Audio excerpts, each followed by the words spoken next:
Assalamualaikum warahmatullahi wabarakatuh. Bismillahirrahmanirrahim. Nahmaduka ya ghafuru ya syakuru. Masalli wa sallim barik ala sayyidina maulana Muhammadin wa ala alihi wa sahbihi asma'in nama ba'du. Tapi monggo lah kita cerita-cerita Islam, cerita-cerita beragama yang rileks. Kita semua tadi seperti yang dikatakan Kadensus pernah diswani Mas Sufyan Sauri, juga beliau pernah ngaji. Sebetulnya dalam banyak hal-hal yang keseharian itu lebih prinsip ketimbang ide kita tentang hal-hal besar. Saya beri contoh, Allah itu Tuhan yang Maha Kuasa, yang menguasai alam raya ini. Kadang-kadang menjelaskan dirinya itu hanya alladzi at'amahu min ju'. Saya ini Tuhan yang memberi makan kamu saat Anda lapar, saat kalian lapar. Jadi untuk beriman kepada Tuhan yang Maha Esa, kepada Allah, kamu yakin yang memberi makan kamu itu Tuhan. Apapun kecewanya Anda terhadap tetangga, terhadap negara, terhadap mertua, terhadap istri, itu kecewa Anda tidak akan mati. Tapi kalau tidak makan itu mati. Sehingga Allah mensifati dirinya kadang pakai keseharian. Alladzi at'amahu min ju'. Tuhan itu siapa? Yang memberi makan kamu ketika lapar. Tapi kamu untuk syukur itu nunggu punya istri cantik, neriman, gampang diatur, membolehkan poligami. Terus 4 istri itu neriman semua, loyal semua. Itu sombong betul. Mau syukur saja kok repotnya seperti itu. Jadi mau syukur ya ada makanan dimakan. Itu kalau ngantuk ya tidur. Ayatnya wa min ayatihi manamukum billaili wan nahar. Maksud ayat Allah itu tidur. Nah, keangkuhan-keangkuhan ini yang menjadikan kita itu jadi repot hidup itu. Wong untuk syukur kok nunggu tadi. Mertua baik, tetangga baik, istri baik. Apa saja di sekelilingnya harus baik. Nah, keinginan berlebihan ini menjadikan kita lupa ada hal-hal yang paling kita butuhkan, yaitu oksigen. Kita boleh nempat di buminya Allah. Alladzi ja'ala lakumul ardo firasya. Bumi kamu tempati enak. Coba kalau gempa. Apa artinya istri 4 cantik semua kalau pas digoyang apa? Gempa. Apa artinya kamu jabat? Entah apa saja jabatannya. Kalau bumi likuifaksi, habis kamu. Kiai meskipun dai kondang umatnya jutaan, kalau likuifaksi di panggung hancur. Tapi nikmat-nikmat yang disebut Allah seperti ini kita kaji keseharian. Alladzi ja'ala lakumul ardo mahda. Allah itu yang menjadikan bumi dalulan, yang mudah diinjak. Famshu fi manakbiha, silahkan pakai jalan-jalan. Jadi saya termasuk benar-benar kiai Jawa. Kalau kerennya Kiai Nusantara atau Kiai Indonesia lah. Diajari bapak saya Kiai Haji Nur Salim, diajari Mbah Maimun. Itu Islam itu keseharian. Karena ketika Anda memilih hal-hal yang serius, itu tujuan utamanya nyari ridhonya Allah. Dan ridhonya Allah bisa kamu dapatkan sesuatu yang pasti benar. Misalnya dalam sebuah hadis Sahih Muslim disebutkan, Inna woha la yardo anil abdi idha akalal akla fayahmadahu alaiha aw yashroba syarba fayahmadahu alaiha. Itu redaksinya inna itu sesungguhnya, la yardo juga pakai lam taukid, juga maknanya sesungguhnya. Sungguh-sungguh Allah sangat ridho ketika seorang hamba itu makan ketika sesuap nasi dia muji Allah, ketika minum seteguk nasi dia muji Allah. Itu kalau orang diridhoni Allah itu wali betul. Itu untuk jadi wali itu gampang. Kamu makan ridho, kamu nginjak buminya Allah ridho seneng, kamu hidup keseharian aman seneng. Nah ini supaya sampean kita semua ngaji betapa panduan Rasulullah untuk menggapai ridho Allah itu banyak yang keseharian sekali. Saking kesehariannya banyak dalam hadis dan itu sahih. Nabi menyebut hal-hal yang keseharian. Hatta ma tas'alu fi imra'atika. Kamu punya uang, kemudian istri kamu bisa makan, itu ibadah. Bahkan sebagian ibadah itu dicontohkan Nabi yang akhirnya diprotes sahabat. Yaitu wa fi buti ahadikum sedekah. Kamu menggauli istri kamu itu ya sedekah. Sampai sahabat bilang, yang benar ya Rasulullah. Ayati ahaduna syahwatahu wa huwa lahu ajrun. Masa urusan biologis, urusan syahwat kemudian dia dapat pahala. Nabi menjawab, alaih salawadu'aha fi haramin aka'ana alaihi wisrun. Bagaimana kalau dia meletakkan ke yang tidak benar, itu kan dosa. Nah, hal-hal seperti ini yang saya ingin teman-teman semua. Saya juga agak ingin ngaji demi Anda juga agak ingin. Itu dosa sekali ngaji kok pesanan kelompok tertentu itu gak boleh. Islam itu untuk semua. Jadi ya cuma karena di depan saya jenengan ya seakan-akan jenengan korbannya. Itu ada ilmunya dalam usul fikih itu. Jadi orang itu harus ngaji usul fikih. Nama yang disebut, mungkin Mas Sufyan masih ingat zaman ngaji usul fikih. Nama yang disebut itu tidak jaminan sebagai prioritas perintah. Jadi misalnya gini, kebetulan yang di depan Nabi itu Abu Dzar. Nabi ya bilang, ya Abu Dzarin ini uhibbuka misalnya, atau ya Mu'ad ini uhibbuka, atau ya Abu Hurairah ini uhibbuka misalnya. Banyaklah riwayat yang Nabi nyebut ya Abu Dzarin, ya Mu'ad, ya Abu Hurairah.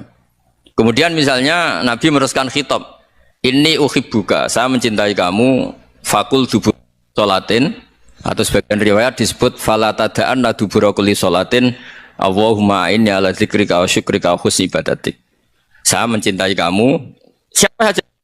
Mu'ad bisa, Abu Dzar bisa siapa?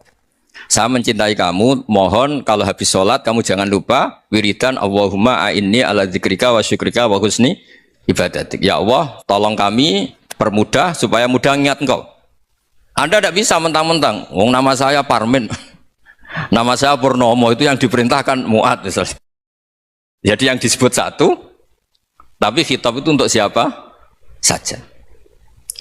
Saya teruskan ya. Jadi saya mohon semua kita melakukan kebaikan itu kalau dalam kaidah fikih disebut al yakin la yuzalu bisyak.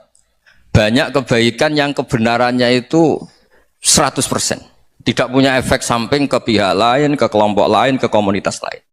Itu tadi misalnya Anda makan dan itu murah sekali, hanya butuh satu piring. Setiap kunyahan kamu muji Allah, setiap minum kamu muji Allah. Itu redaksinya Rasulullah SAW disebut Allah sangat ridho ketika seorang hamba makan, kemudian dia memuji Allah, atau minum kemudian dia muji Allah.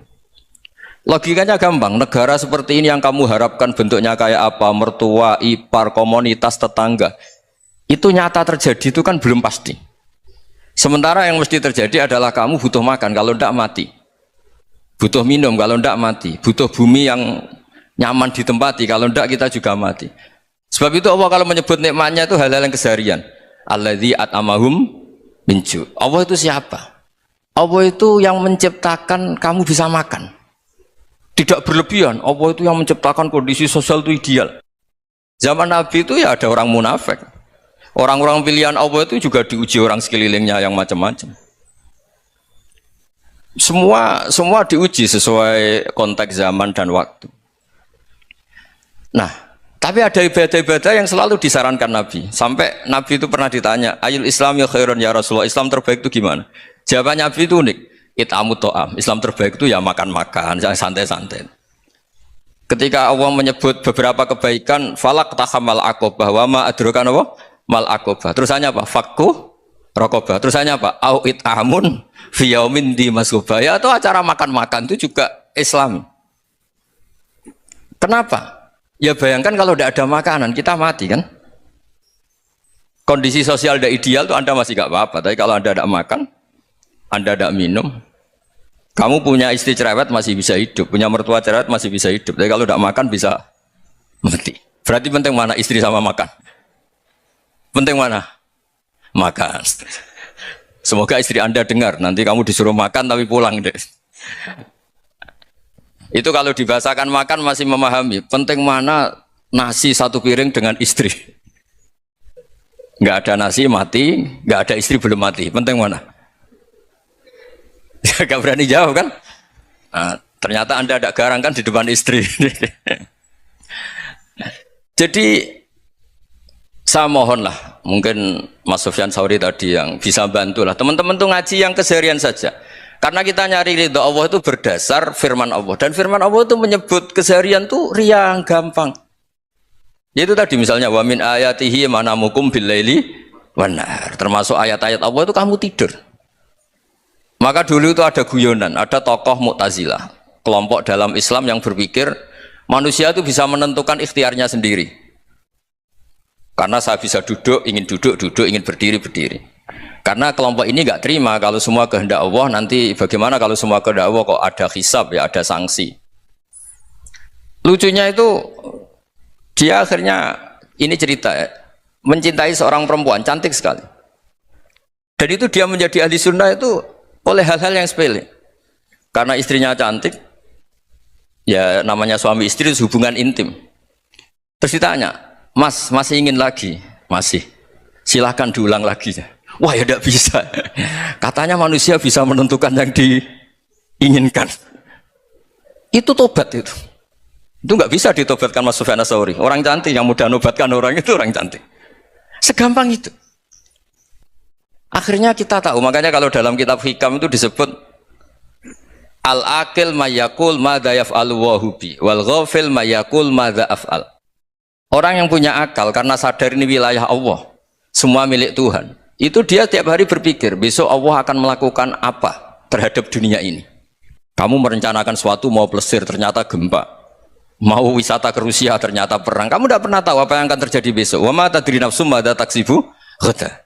Tapi anda semua kita ini sering punya jadwal permanen. Makanya saya kalau diundang siapa saja, sana takdir. Yang jelas Gus ini acara penting. Ya masih acara penting nak pangeran ngersakno piye? Kok ape dadi pangeran? Kamu kok mau jadi Tuhan? Itu kadang ya kiai gitu. Penting Gus acara ini jenengan harus memastikan bisa. Loh kamu itu yang ngajarin tauhid, sesuatu itu biadillah kok bilang-bilang apa pasti. Kalau maksa terus tak tobatkan loh kamu kata saya itu. Ya kalau gitu Gus bilang insya Allah. Wah itu hati saya, fisik saya, roh saya sudah bilang insya Allah. Tidak usah kamu latih kata saya. Nah hal-hal tauhid keseharian itu gampang sebetulnya. Wal ghafil yaqulu madza af'al. Tapi orang yang lupa Allah dia setiap hari bilang besok apa? Kita bisa melakukan apa? Seakan-akan dia itu aktor, dia penting, dia subjek permanen, dia. Padahal kita ini hanya objek kehendak Allah Subhanahu wa taala. Karena kita yakin sesuatu yang terjadi di alam raya ini kita tidak bisa apa-apa. Makanya saya sering ngaji, sering bilang saya, ketika Anda mensifati Allah, Dia yang menghidupkan. Sudah itu tanamkan sehingga ketika kita mati santai saja. Kenapa santai? Allah punya cara menghidupkan kita. Zaman kita hidup juga gak tahu caranya ngelola jantung, ngelola paru-paru.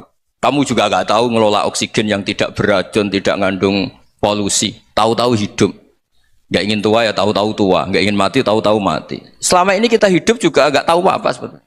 Hanya gaya tok, punya jadwal, punya planning. Kalau kamu bisa menentukan pilihan Anda, pasti Anda istrinya cantik, 4 neriman semua, kona'ah semua. Nyatanya enggak kan? Ada 1 jelek, cerewet. Wah itu kan, nyatanya enggak bisa apa-apa Anda kan? Dan kamu bawa mati lagi. Itu kan. Istri Anda juga gitu, punya keinginan, punya suami yang ganteng, yang jabat, yang neriman, yang enggak poligami. Ya tidak kesampaian juga. Kalau kita ngitung tingkat kegagalan kita itu gagal terus. Ya kan? Nah, terus ingat Allah, madza yaf'alu wa bi. Orang yang punya akal selalu berpikir Allah itu menghendaki apa terhadap saya.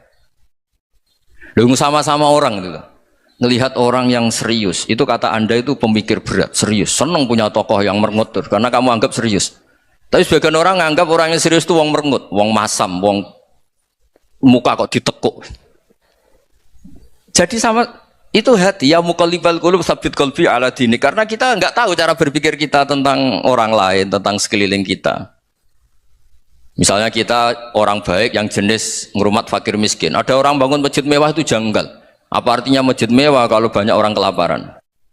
Tapi kalau yang jenis pendidikan, apa artinya masjid mewah kalau tidak bisa ngaji?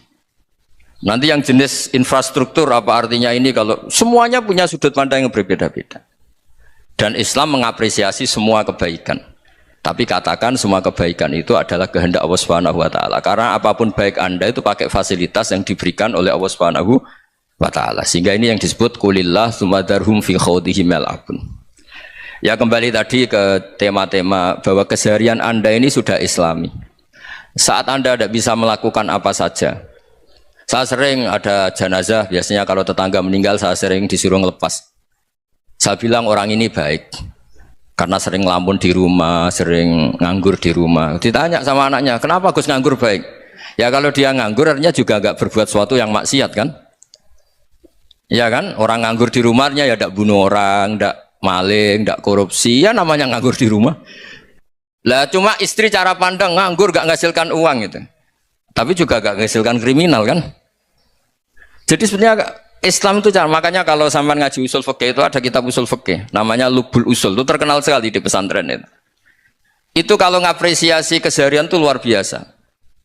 Isma min mubahin illa wa yatahaqqaqu bihi tarku haramimma. Karena keseharian yang mubah saat Anda lakukan itu ada kehebatan yang luar biasa, yaitu meninggalkan haram. Makanya dulu banyak orang-orang alim ketemu temannya itu guyon sampai semalaman. Itu biasanya yang semangat Islam itu kiai kok udah tahajud, kiai kok udah witir. Orang yang sedang mapan uangnya banyak, malam itu udah kelayaban itu sudah luar biasa. Melawan nafsu supaya tidak maksiat itu sudah luar biasa, supaya lupa guyon sama temannya semalaman sampai subuh, gejolak-gejolokan ngenang zaman miskin, zaman kuliah gak jelas, zaman apa. Melihatnya jangan tarkut tahajud seperti ini, meninggalkan tahajud, tapi meninggalkannya ini talkul muharramat. Jadi kayak apa hebatnya? Sehingga Imam Ghazali punya riwayat yang agak unik. Hatta takuna ibadatu akhiri hadil ummah iku an-naum. Sehingga suatu saat ibadah terbaik umat ini itu tidur. Itu kan riwayat kontroversi. Ketika Imam Ghazali saja, kenapa iya? Kenapa kamu mulai keluar dari rumah itu sudah banyak maksiat, melihat perempuan yang enggak mahram, melihat fenomena. Tapi kalau kamu tidur itu enggak melihat apa-apa. Tapi juga kamu jangan nganggap tidur itu ibadah betul. Saatnya melakukan fardhu ain malah masih tidur. Tapi itu sudut pandang yang menjadikan kita Islam itu gampang. Jadi saat Anda tidak bisa aktivitas apa-apa, misalnya ada beberapa orang yang lumpuh. Lumpuh itu memang nggak bisa Jumatan, nggak bisa ibadah, tapi dia juga nggak bisa maksiat. Tidur itu memang Anda saat itu nggak bisa tahajud, nggak bisa witir, tapi saat itu ada zina, ada maling, nggak gosipkan orang, nggak bully orang, nggak menanamkan kebencian, nggak hasud. Sehingga tidur menurut Allah Ta'ala ya wa min ayatihi manamukum billaili apa? Wan-nahar. Karena di tidur itu selain ada unsur istirahat, jaga kestamina, juga ada unsur meninggalkan beberapa keburukan. Nah, saya mohon ibadah yang keseharian ini kita jaga supaya kita semua baca ayat itu fasih. Fasih itu tertanam di hati. Allah itu siapa? Alladzi at'amahum min ju'i wa amanahum min khauf. Dan Allah kalau cerita di Quran itu anna sababnal ma'a sabba tsumma syaqaqnal ardha wa syaqqa fa ambatna fiha habba wa inaba wa qadba wa zaituna wa nakhla wa hada'iqa hulba. Kamu tahu saya ini siapa, kata Allah? Saya ini adalah Tuhan yang menurunkan air, kemudian ada tanaman banyak. Habba wa inaba wa qadba, ada zaitun, ada tin, kalau orang Jawa mungkin ada tela, ada padi, ada mangga, ada pisang. Sudah. Wa inaba wa zaituna wa nakhla wa hada'iqa hulba, ada perkebunan yang lebat. Tujuannya apa? Mata Allahkum, silahkan kamu pakai, kamu nikmati. Tapi karena kadang kita ini punya ide-ide besar. Tadi untuk syukur saja nunggu punya istri riman, rumah baik, tetangga baik, komunitas baik, semuanya baik baru syukur. Lama-lama nanti ada di surga, syukurnya nunggu surga paling kelas A. Itu sudah ada yang menghuni Rasulullah, kamu nggak boleh di situ. Masa untuk syukur saja repotnya, masya Allah. Jadi mohonlah Quran yang kalau Anda hafalkan juz sama itu kan ada ayat-ayat yang kayak tadi. Ya, fal yang dzuril insanu ila ta'ami. Coba lihat apa yang kamu makan ya, dari mana? Dan untuk mempertahankan hidup kamu keseharian. Jadi jangan kira ibadah itu harus membentuk komunitas yang versi Anda. Ibadah itu harus hal yang mulu-mulu. Kesehariannya Anda alami. Loh, ini saya tidak bikin-bikin. Saya ngaji bukan karena berdasar pesanan. Itu ayat yang saya baca kan betul ada ayatnya kan. Fal yang dzuril insanu ila ta'ami. Anna sababnal ma'a sabba tsumma syaqaqnal ardha syaqqa fa ambasna fiha habba wa inaba wa qadba wa zaituna wa nakhla wa hada'iqa khulba. Terusannya apa? Mata lakum, silakan kamu nikmati. Mata itu silakan kamu nikmati. Ya kayak sampean dikasih hidangan ya makan. Ya sudah makan, habis makan ya minum, habis itu ngantuk ya tidur. Ya sudah normal-normal saja. Kayak apa indahnya Islam. Tapi Anda mencari Islam yang gimana lagi? Nah, itu yang diajarkan guru-guru kita, diajarkan sanad kita sampai Wali Songo, sampai Rasulullah SAW. Bahwa pada akhirnya ada jihad, ada perang. Itu dulu memang perang, bukan membunuh, beda. Dulu kita dijajah Belanda ya perang, dan itu normal karena kita dijajah. Jadi ketika orang lain ingin baik sama kita, wa in ahadum minal musyrikin astajaroka ya fa'ajirhu hatta yasma'a kalam Allah. Kalau mereka ingin baik ya kita baik. Makanya ada istilah musta'man, mu'ahad. Kalau mereka ingin damai, berdampingan dengan kemajmukan ya itu yang lebih baik. Karena memang Islam menghormati proses perdamaian. Wa in janahu nawa lisalmi ya fajnah lah. Kalau ingin damai ya kita harus damai. Jadi andai kan dulu Belanda datang ke Indonesia kok minta besanan gitu. Ya mungkin kita juga seneng karena memperbaiki hidung kan kalau minta besanan gitu. Nah tapi wong jajah dulu itu kan masalah kan? Apa? Masalah kan? Jadi saya mohon ya, jadi apa? Makanya saya tadi minta sama Bapak Kadensus kemarin juga pernah main ke saya. Jangan sering ketemu saya ini sudah uzlah, saya ini sudah mau daftar jadi resi. Saya itu kemarin di muktamar juga agak datang, acara di Jogja juga sudah. Karena memang keluarga saya dulu itu bahasa ya, bapaknya bapak saya itu nggak keluar rumah itu puluhan tahun. Memang punya adat uzlah. Ya makanya ngaji saya ngaji aja yang gampang-gampang aja, yang nggak orderan, yang nggak pesenan ngaji aja dulu yang gampang. Saya ikhlas, yakin betul saya ikhlas. Ikhlas itu menurut saya itu roh. Orang nggak ikhlas itu menurut saya itu orang aneh. Ikhlas itu gampang, sudah saya bilang. Kalau kamu yakin ilmu itu milik Allah, ngasihkan juga ikhlas itu milik Allah.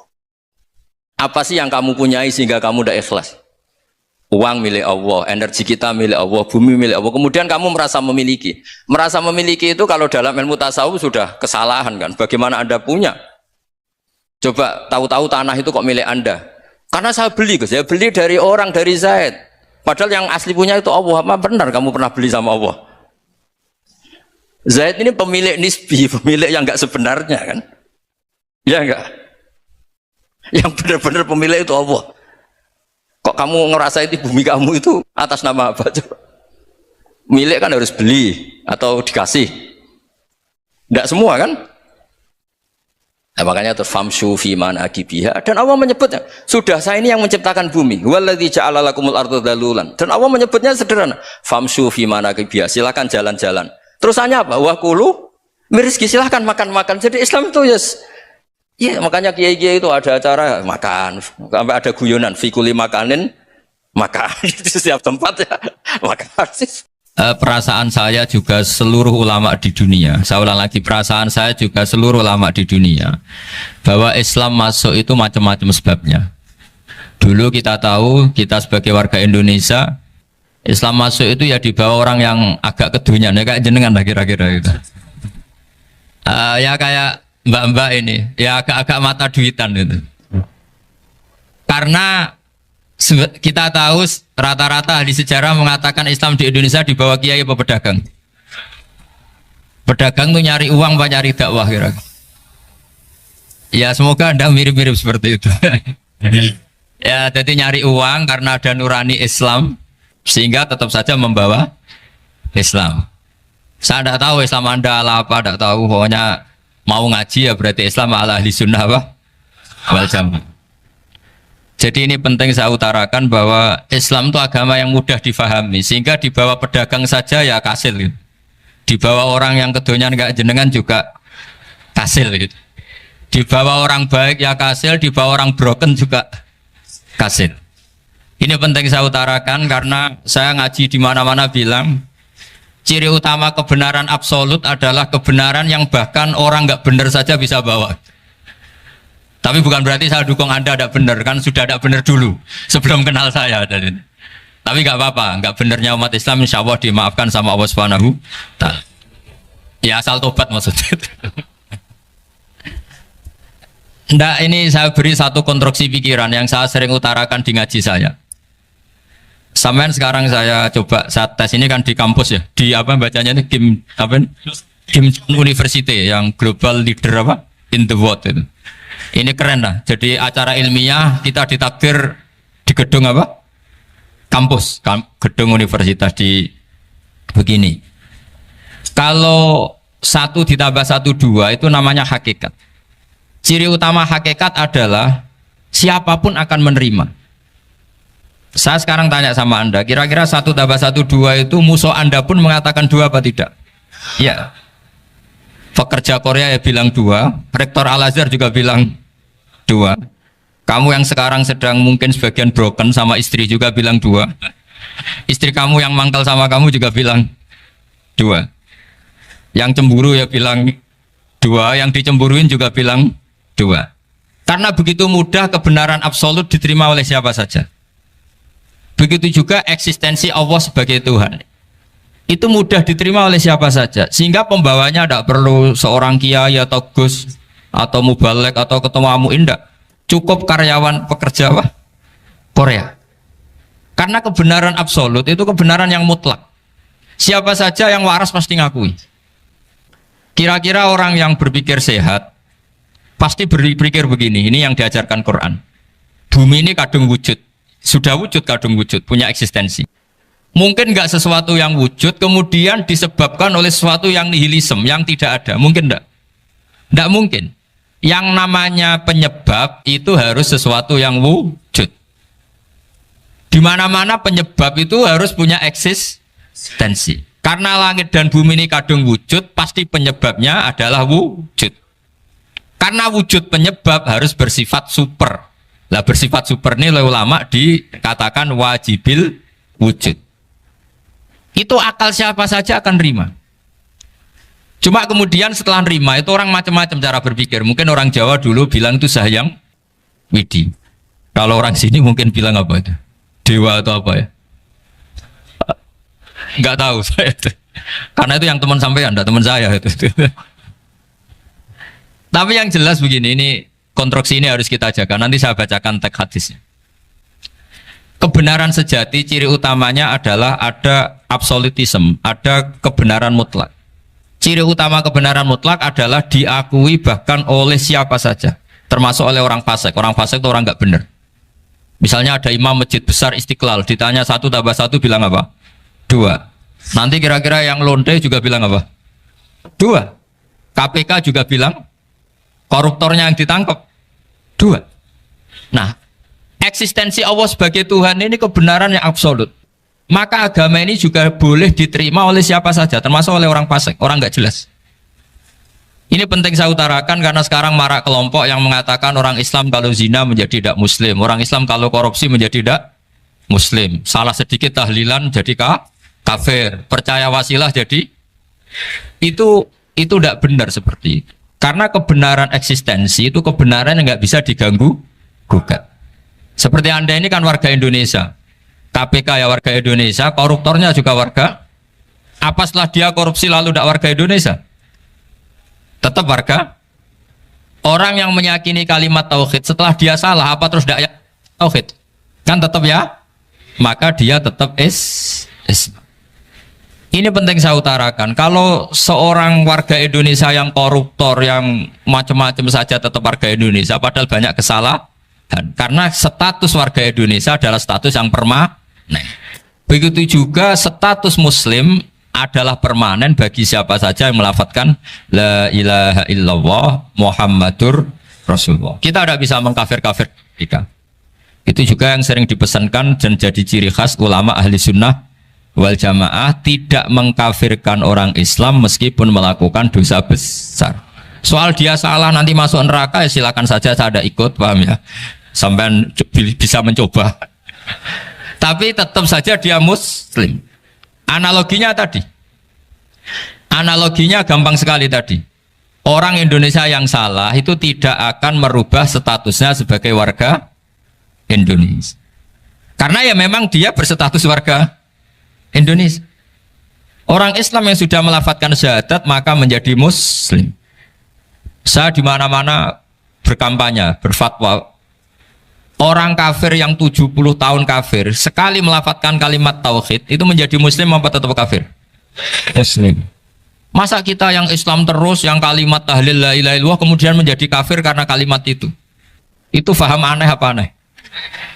Wong yang kafir saja menjadi muslim karena kalimat tauhid, yang Islam menjadi kafir juga karena kalimat. Ini ngajak apa-apaan? Ya ngajak goblok-goblokan, kira-kira kan gitu. Ini penting saya utarakan karena ini penting. Nah, setelah kamu yakin tauhid, ciri utama tauhid itu apa? Menstatuskan sesuatu sebagaimana hakikatnya. Misalnya bumi Korea, ini statusnya tetap buminya apa? Maka dari awal saya husnudzon sekali sama Allah Subhanahu wa taala bahwa suatu saat di bumi mana saja itu ada tahlil. Enggak ngira kan ada ateis di sini, bumi ateis kemudian ada tahlil ada sakduna, ada macam-macam. Karena kita ketika sholat, makanya saya tadi janji akan memaknai kalimat-kalimat yang sering Anda baca ketika sholat. Di sholat saat ada itidal ngendikan apa? Rabbana lakal hamdu, ayo dibaca, mil'us samawati wa mil'ul ardi wa mil'u ma syi'ta min syai'im ba'du. Sama nani secara tradisi pesantren, Rabbana do pangeran kita, laka iku kaduwe panjenengan alhamdulillah segala puji. Engkau punya segala puji. Mil'us samawati, yang pujian itu memenuhi langit. Tentu langit itu penuh dengan pujian. Semua malaikat bertasbih, bertahmid. Karena malaikat tidak ada yang kerja di pabrik, itu tasbih terus gitu. Nggak ada yang nyari uang, nggak ada yang cari won ya. Apa won ya kalau bahasa? Kalau di sini nggak kiainya aja nyari uang.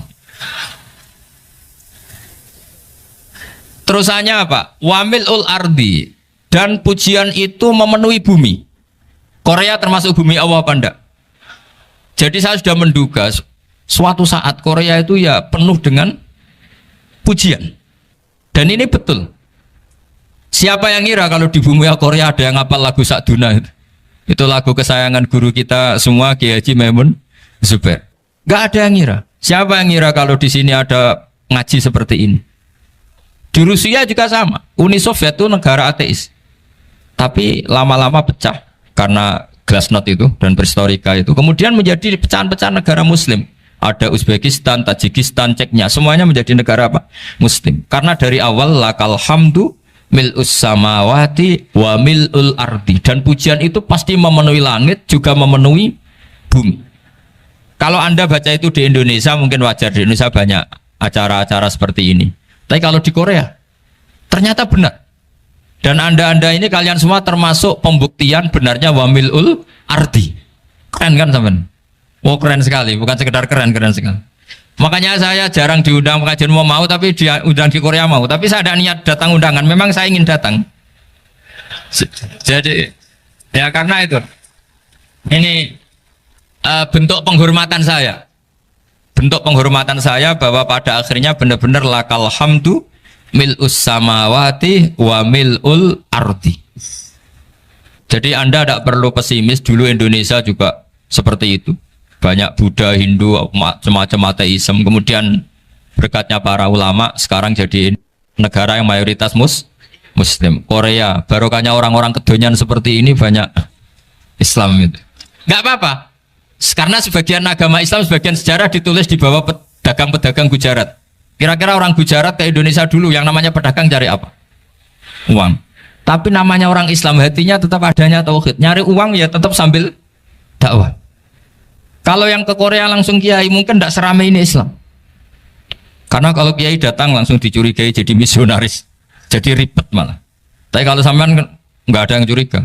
Namanya pekerja saja nyari uang. Dan itu memang fakta. Cuma kadang ya sadar terus ya bagus lah seperti itu. Nggak apa-apa. Maksud saya ini saya memberi support, memberi tasjek bahwa Allah itu luar biasa. Jadi kalau ingin menyebarkan agamanya macam-macam. Kadang kiai tidak bisa mengislamkan orang, itu anak-anak mahasiswa pacaran itu banyak yang pacarnya itu masuk Islam. Tapi sampean jangan bilang pacaran halal, ya tidak pernah halal. Tapi Allah kalau menghendaki memberi hidayah itu jalannya macam-macam. Ada yang lewat kerja, coba yang bayangkan ada tahlilan di Korea itu semua kiai tidak pernah bayangkan. Tapi setelah banyak pekerja di sini kemudian mereka insaf atau sedang insaf tidak tahu ini. Sampai kapan insafnya juga tidak tahu. Tapi yang jelas ini hebat. Ini apa? Hebat. Tahu-tahu ya seperti ini. Makanya iman saja Rabbana lakal hamdu mil'us samawati wa mil'ul ardi. Masih ditambahi wa mil'u ma syi'ta min syai'in ba'du. Karena Allah itu zat yang tidak terperikan, zat yang tidak terbatasi. Maka pujian di langit dan bumi ini masih kurang. Masih ada apa saja yang nanti akan dipenuhi oleh pujian kepada Allah Subhanahu wa ta'ala. Wa mil'u ma syi'ta min syai'in ba'du. Dan pujian kepada Engkau ya Allah akan memenuhi semua ruangan yang Engkau kehendaki. Mungkin suatu saat negara-negara yang sekarang yang paling minim Islam itu di Amerika Selatan, kayak di Argentina dan sebagainya, itu nanti suatu saat juga penuh dengan pujian, karena tetap Rabbana lakal hamdu mil'us samawati wa mil'ul ardi wa mil'u ma syi'ta min syai'in ba'd. Saya di Jogja setiap akhir ngaji saya ajarin wiridan. Mungkin wiridan ini tidak asing bagi jenengan karena sering saya baca. Subhanallah wa bihamdihi adada khalqihi wa ridho nafsihi wa zinata arsyihi wa midada kalimat. Bahwa kita memuji Allah itu adada khalqi, sesuai jumlah makhluk Allah. Semua makhluk Allah meskipun kelihatannya mengecewakan, ini semuanya memuji sama Allah Subhanahu wa taala. Meskipun kadang kita kecewa, kadang kita tidak cocok.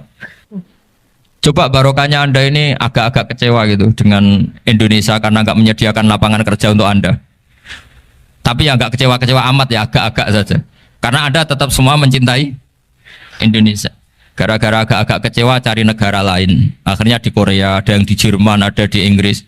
Tapi bawaan pernah ngaji di musola, Islam ini ke bawah. Sehingga karena Islam ini ke bawah, tahu-tahu ada komunitas yang memikirkan Islam. Umumnya orang mikir Islam itu ya bikin masjid. Kalau di Korea unik, nyewa apa? Nyewa gedung untuk masjid. Itu kalau diceritakan di Indonesia aneh. Ini masjid sewaan. Masjid. Tapi kalau di sini lazim, karena kalau beli mahal ya cukup sewa. Saya tidak tahu kalau dalam terminologi agama tempat Anda sujud ini nanti jadi saksi di akhirat. Itu yang permanen apa yang sewaan tidak tahu. Jadi nanti bumi ini tanya, ya saya ya Allah pernah dipakai sujud, tapi setelah 1 tahun nggak kuat menambah lagi. Makanya saya dukung tadi yang ada gerakan masjid apa. Sebenarnya permanen nggak permanen itu tetap bagus, tidak usah memaksakan.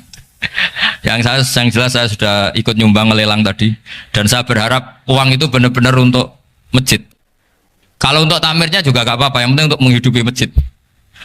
Saya juga termasuk kiai yang nggak suka kalau hukum itu terlalu fanatik. Misalnya uang ini untuk masjid, kemudian imamnya diterlantarkan karena alasannya ini untuk masjid. Imam kan tidak masjid. Nah ini kalau imamnya nggak diservis kemudian mutung terus pulang ke Indonesia,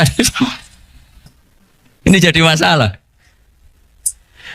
Tapi saya juga nggak suka kalau ada negara gitu. Betul-betul saya tidak suka.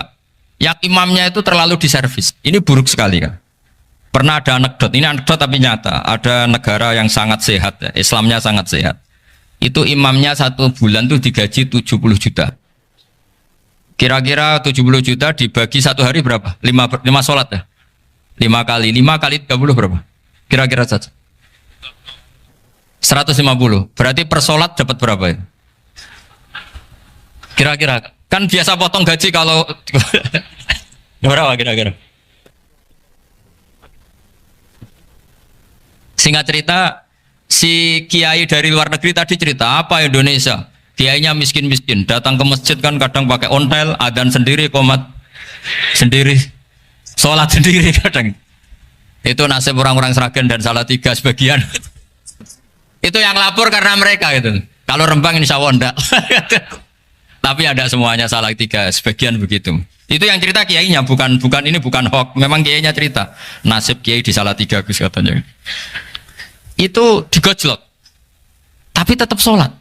Sehingga cerita orang tadi cerita, imamnya di sana naiknya Mercy, muadzinnya pakai BMW. Itu tetangga sebelah Indonesia banyak yang fasilitas imam seperti itu. Karena gajinya sampai 70 juta. Setelah dia cerita bangga karena negaranya mengapresiasi imam sholat, sama kayak Indonesia dia omongin gini, makanya kamu sholat terus, takut potong gaji ya. Gitu. Itu kagetnya bukan main dia. Dikira itu satu sifat kelebihan negaranya, ternyata buruk sekali karena imam sholat karena takut potongan gaji. Akhirnya ke Indonesia bangga, alhamdulillah kita sholat tanpa gaji dan tetap sholat. Keren mana yang digaji sama Anda? Ini yang di atas ini banyak calon imam. Tidak keren mana imam yang digaji sama Anda? Keren yang enggak. Tapi kalau pertanyaannya dibalik, keren mana jamaah yang peduli imamnya sama yang enggak peduli? Jadi jawabannya harus tetap seperti itu. Imamnya keren yang ikhlas, tapi jamaahnya keren yang peduli imamnya. Jelas ini ya fatwa saya ya. Gimana? Imamnya baik yang ikhlas, tapi jamaahnya baik yang peduli nasibnya. Tapi sekali imam dari awal gak ikhlas itu harus di PHK. Itu bahaya bagi agama kalau awalnya sudah ada ikhlas. Karena nanti setelah habis subuh terus dihitung. Wong setahu saya sholat terus kok kenapa gajinya tinggal segini? Ya, setahu saya sholat terus kok gajinya tinggal segini. Terus nanti takmirnya bilang, kemarin duhur Pak Yai tidak ngimamin, kemarin asar tidak ngimamin. Terus dihitung, bisa nggak agama akan berjalan seperti itu? Enggak kan? Ya makanya pertanyaannya tadi, suka atau punya imam ikhlas? Suka, tapi imamnya juga suka kalau jamaahnya peduli. Ini penting, jadi saya mensupport Anda, mensupport kalian semua bahwa agama ini akan diurus oleh Allah Subhanahu wa taala. Makanya Sayyidina Umar radhiyallahu anhu kalau disuruh mikir agama itu tidak mau. Enggak mau betul deh. Ketika Umar jadi khalifah itu puncak keemasan masa Islam. Semuanya stabil, semuanya hebat. Sampai Irak, Iran zaman itu Persia masih, semuanya Mesir, itu semuanya ikut Islam. Ketika Islam pada puncaknya, yang dikhawatirkan oleh masyarakat adalah begini, lalu setelah Umar itu bagaimana? Islam setelah dipimpin orang yang tangguh, yang kuat, yang waroi, yang zuhud. Lalu setelah Umar itu gimana? Tapi Umar disuruh mikir gak mau. Sampai setiap Abdullah bin Umar jalan-jalan di kampung-kampung itu abahnya dianggap pecundang. Tahu sampean pecundang? Orang yang nggak tanggung jawab. Karena orang-orang bilang gini, ya Abdullah bin Umar, bagaimana pendapat Anda kalau ada penggembala kambing di tengah hutan atau di tengah padang rumput, kemudian dia ninggal gelanggang kambingnya, kamu anggap penggembala ini gimana? Oh itu penggembala yang dolim itu. Pasti kalau kambing ditinggal ya kacau. Apalagi nih umatur Rasulullah Shallallahu Alaihi Wasallam. Ini abah kamu tidak pernah wasiat, tidak pernah ngatur suksesi. Lalu Islam setelah dia bagaimana? Suruh dia ngomong penggantinya siapa? Karena beliau sudah sepuh, harus ada suksesi. Akhirnya Abdullah bin Umar lapor ke Umar. Ini gimana bah orang mengkomplain begini. Apa kata Umar? Agama itu beda dengan kambing katanya. Agama itu milik Allah Subhanahu. Mbok saya pikir, tidak saya pikir tetap jalan. Nah ini terbukti. Jangan ulama ya ndak, mufti ya ndak, tapi bisa menjalankan agama. Kalau agama sampean pikir malah rusak. Sudah pokoknya lakukan saja, tidak usah dipikir. Akhirnya betul. Karena agama ini milik Allah. Soal kita serius memikirkannya itu karena khidmah, karena kita ingin berbakti pada agama. Tapi Anda tidak boleh berpikir kalau agama ini butuh pemikiran Anda. Beda loh ya. Kita khidmah agama serius karena kita ingin mengkhidmai agama. Tapi agama ini tidak pernah butuh kita. Karena agama ini akan diurus oleh Allah Subhanahu. Coba pas sampean kecil, orang jilbaban di Indonesia itu banyak apa banyak sekarang? Banyak sekarang. Kiainya mutu orang dulu apa mutu orang sekarang? Tapi perkembangan Islam itu ramai sekarang apa ramai dulu? Ramai sekarang. Islam menyebar di seluruh dunia itu zaman Wali Songo, zaman sampean keren mana? Keren sekarang. Kualitas solehnya sampean sama Wali Songo? Wali Songo. Ini betul.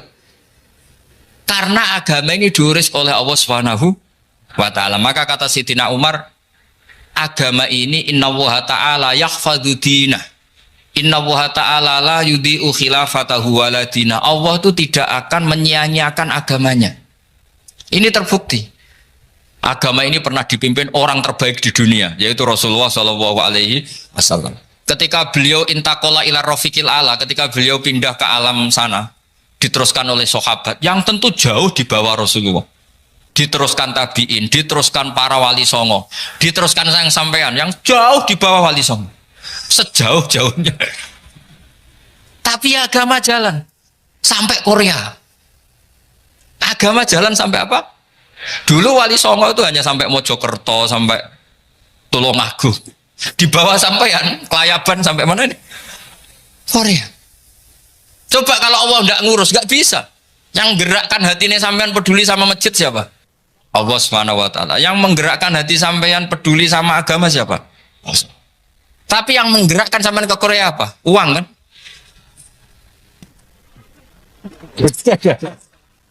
Enggak, enggak apa-apa, jujur saja, jujur ya, ada. Santai aja. Ini bagian dari keramatnya jenengan. Niatnya agak bener tapi dibenerin Allah di sini. Dari awal niatnya kan uang gitu. Tapi setelah di Korea dibenerin Allah. Mbok ingat agama gitu. Keren kan?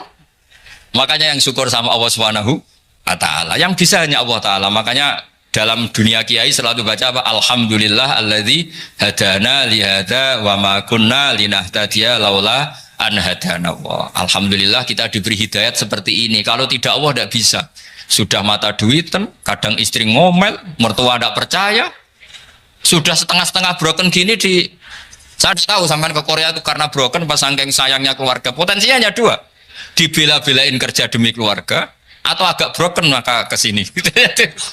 Tapi apapun potensi itu tetap baik. Itu takdir sudah, itu takdir tidak usah dibicarakan. Semua itu apa? Karena orang kalau sedang rukun ya tidak mau tukaran, kalau sedang tukaran ya tidak mau rukun. Itu sudah semuanya takdir. Kata bapak saya dulu kalau ada orang mau jualan tanah, Pak Yai tanah saya mau saya jual. Ini gimana padahal ini tanah warisan. Kata bapak, nak waya adol ya adol. Memang ini saatnya jual ya jual saja. Nanti kalau kaya saatnya beli ya beli saja. Karena kalau sudah saatnya jual mau beli ya nggak mungkin kan? Mau memang saatnya jual. Kalau sudah kaya kan nggak mungkin jual tanah. Saatnya beli. Maka semoga masalah di keluarga sampean ini masalah musiman. Maksudnya yang tukarannya ini musiman, yang rukunnya permanen. Jangan tukarannya permanen, rukunnya musiman. Setelah melihat yang lebih cantik, katut babon, nggak tahu saya kata. Nah ini semoga katut masjid ini bagian dari kafaroh sampean itu. Jadi kafaroh kesalahan-kesalahan sampean. Ini penting saya utarakan karena agama itu beda. Agama ini diurus oleh Allah Subhanahu. Jadi kita mengerahkan pemikiran itu bukan karena kita akan menyelamatkan agama ini, tidak. Agama ini diselamatkan oleh Allah Subhanahu wa taala. Coba kayak apa Uni Soviet kuatnya itu. Mengkooptasi supaya orang semuanya ateis, semuanya komunis. Itu 100 tahun Uni Soviet begitu. Tapi orang-orang Uzbek, Ceknya, Tajikistan tetap ngajari anak-anaknya tauhid. Itu ada yang cerita itu sampai mengajarkan tauhid itu di bawah tanah, di basement. Tapi Allah menghendaki Rusia itu Uni Soviet jatuh. Ketika jatuh, negara-negara ini langsung menjadi negara Islam, yaitu Uzbek, Tajikistan, Ceknya. Mungkin nggak mereka langsung menjadi negara Islam, andai kan saat menjadi Uni Soviet benar-benar menjadi ateis. Nggak mungkin kan? Karena saat dikooptasi Uni Soviet, akidah mereka tetap tauhid, cuma nggak berani muncul. Artinya apa? Uni Soviet nggak bisa menghabisi Islam. Kurang kerennya Uni Soviet zaman itu, bisa nggak menghabisi Islam? Nggak bisa. Donald Trump dulu termasuk Islamfobia, tapi setelah dia anti-Islam, malah orang Amerika demo supaya memperhatikan Islam. Nggak bisa. Makanya Korea pun nggak bisa menghabisi Islam. Kalau sampean menghabisi Islam sendiri bisa. Karena terus gak mau sholat, gak mau zakat itu sampai, tapi sampean toh yang Islamnya habis, Islam tetap baik-baik saja. Makanya ini penting saya utarakan supaya kamu pede bahwa agama ini pernah dibawa orang yang pedagang. Ya soal ada sebagian pendakwah yang ikhlas ya banyak, tapi sejarah yang gampang kita lihat adalah Islam itu dibawa oleh apa? Pedagang Gujarat, pedagang India. Nggak apa-apa, sejarah itu meskipun sebagian menentang nggak apa-apa, tapi sejarah itu tetap ada. Pasti sebagiannya memang seperti itu. Dan itu tidak masalah. Saya ulang lagi, itu tidak masalah. Coba dulu pemain bola kalau di Inggris itu kalau mau sholat susahnya bukan main. Apalagi kalau mau puasa. Kalau di sini kerja puasa katanya mati lu kalau apa? Puasa. Kalau mau sholat katanya dicari mana ini berhalanya kok. Kata orang-orang ateis kan gitu, dicarikan patungnya kali ini sholat kok nggak ada patungnya ini gimana ini. Ya ngalamin gitu. Tapi Allah Maha Kuasa. Banyak investor mana itu Dubai atau Qatar yang tertarik investasi di dunia bola. Kayak Sulaiman Al-Fahim makanya beli Manchester City. Itu sekarang pelatihnya negara orang sholat gak berani, bahkan di tengah stadion dibangunkan masjid. Kalau sampai daftar jadi muadzin bisa. Apa nyanyi Sakduna di sana juga bisa. Dulu Aljazair bencinya bukan main. Apa Perancis sama orang Islam itu bencinya bukan main. Barokahnya Zidane pemain bola dan juara dunia, terus Zidane turunan Aljazair. Akhirnya orang Perancis itu mencintai Islam, itu barokahnya sepak bola. Allah punya sekian cara untuk mengenalkan Islam. Di Perancis dikenalkan lewat pemain sepak bola. Nah di Korea ini yang agak unik, dikenalkan lewat pecinta wol. Saya jamin ini tidak apa-apa, sudah tidak apa-apa, sudah aman, jamin aman. Pokoknya alhamdulillahilladzi hadana lihada wa ma kunna linahtadiya laula an hadana. Karena agama ini dibawa oleh Allah Subhanahu wa taala, yang menjaga juga Allah Subhanahu wa taala. Sama tidak usah khawatir. Kalau ada kelompok tertentu yang mengkhawatirkan Islam, sekarang Islam bahaya gini-gini, itu kurang rojak, itu kurang optimis itu. Harapannya sama Allah tipis, harus ngaji lagi. Agama ini limangka nayarjuwa hawal yaumal akhir. Agama ini bagi yang terus-menerus berpengharapan kepada Allah Subhanahu wa taala. Agama ini limangka nayarjuwa, coba bahasa Arabnya roja yarju rojaan. Maknanya harapan. Jadi agama ini bagi yang selalu berpengharapan, bukan yang pesimis, bukan yang hati kecil, apalagi yang tukang putus asa. Coba agama ini begitu luar biasa, dibawa orang yang macam-macam. Di Perancis dibawa oleh pemain apa? Bola. Ada masjid di Inggris itu ya dibawa mahasiswa-mahasiswa itu yang dulu sebagian yang nggak pernah ngaji, setelah di Inggris bikin komunitas pengajian. Di Korea dibawa di pecinta apa? Tapi lama-lama cinta Tuhan. Karena ya memang sebenarnya sudah cinta Tuhan. Cuma ya cara cinta ini nunggu punya uang Ya sudah, alhamdulillah seperti ini sudah luar biasa sudah. Insya Allah diterima oleh Allah Subhanahu wa taala. Saya selalu berharap semoga ini tetap satu bukti bahwa Allah itu harus kita sembah di mana-mana. Karena tadi Allah akan selalu Rabbana lakal hamdu mil'us samawati wa mil'ul ardi wa mil'u ma syi'ta min syai'in ba'du. Bahwa pujian kepada Allah akan selalu memenuhi langit dan memenuhi bumi. Bumi Korea termasuk buminya Allah. Makanya pegangan yang saya minta sama pengurus untuk di-share adalah Dawai Rasulullah Shallallahu Alaihi Wasallam. Mungkin nanti panitia harus menge-share itu. Ini Musnad Ahmad, riwayat dari Imam Ahmad. Al-Bilad bila dua sudah punya, nanti di-share ya yang gitu. Al-biladu bila dua, bahwa negara hakikatnya adalah negara Allah. Wal ibad ibadullah, semua hamba hakikatnya adalah hamba. Di hadis itu fahaitsuma asabta khairan fa'akim, kapan saja kamu menemukan kebaikan di tempat Anda berdomisili, fa'akim, kamu tidak apa-apa di sini. Kamu di sini dapat uang, dapat masjid, dapat sewa masjid, tidak tahu sewa apa permanen, pokoknya itu bagus gitu aja. Buminya dirayu, bumi meskipun ini nggak permanen, tapi tetap jadi saksi loh ya. Harus ada kompromi ini. Karena kalau dengar orang Indonesia jadi aneh, masjid kok nyewoi. Tapi aneh di Indonesia, ada aneh di sini, sampean tenang saja. Tentu malaikat pencatat di sini juga sudah tahu kalau sebagian masjid itu sewaan. Jadi ya ada eskal-eskal amat lah, sudah. Nggak janggal-janggal amat karena kondisional Jadi saya nanti minta panitia supaya menge-share tadi hadis riwayat Imam Ahmad bin Hambal yang diriwayatkan oleh salah satu minal asroh al mubasyarina bil jannah, yaitu Zubair bin Awam. Nabi ngendikan al biladu biladullah, negara mana saja adalah negara Allah. Wal ibad ibadullah, semua hamba adalah hambanya Allah. Fahaitsuma asabta khairan, di mana saja kamu mendapatkan kebaikan, fa'akim, kamu tidak apa-apa berdomisili di situ. Ya saya mohon ini penting sekali. Pokoknya saya mohon kalimat tauhid ini dijaga. Karena kalimat tauhid ini kata semua ulama kasyajaratin thayyibatin asluha tsabitu wa faruha fis sama. Dan kalimat tauhid ini pasti tu'ti ukulaha kullahinim biizni rabbiha. Kalimat tauhid yang dibawa umat Islam seluruh dunia.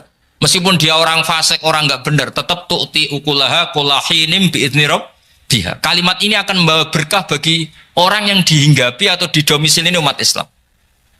Coba sebagian nanti orang Korea menjadi Muslim itu karena di sini ada komunitas pekerja Muslim, kemudian menyisakan atharul Islam, jejak-jejak Islam. Enggak apa-apa. Pasti kalimat ini tu'ti ukulaha kullahinim biizni rabbiha.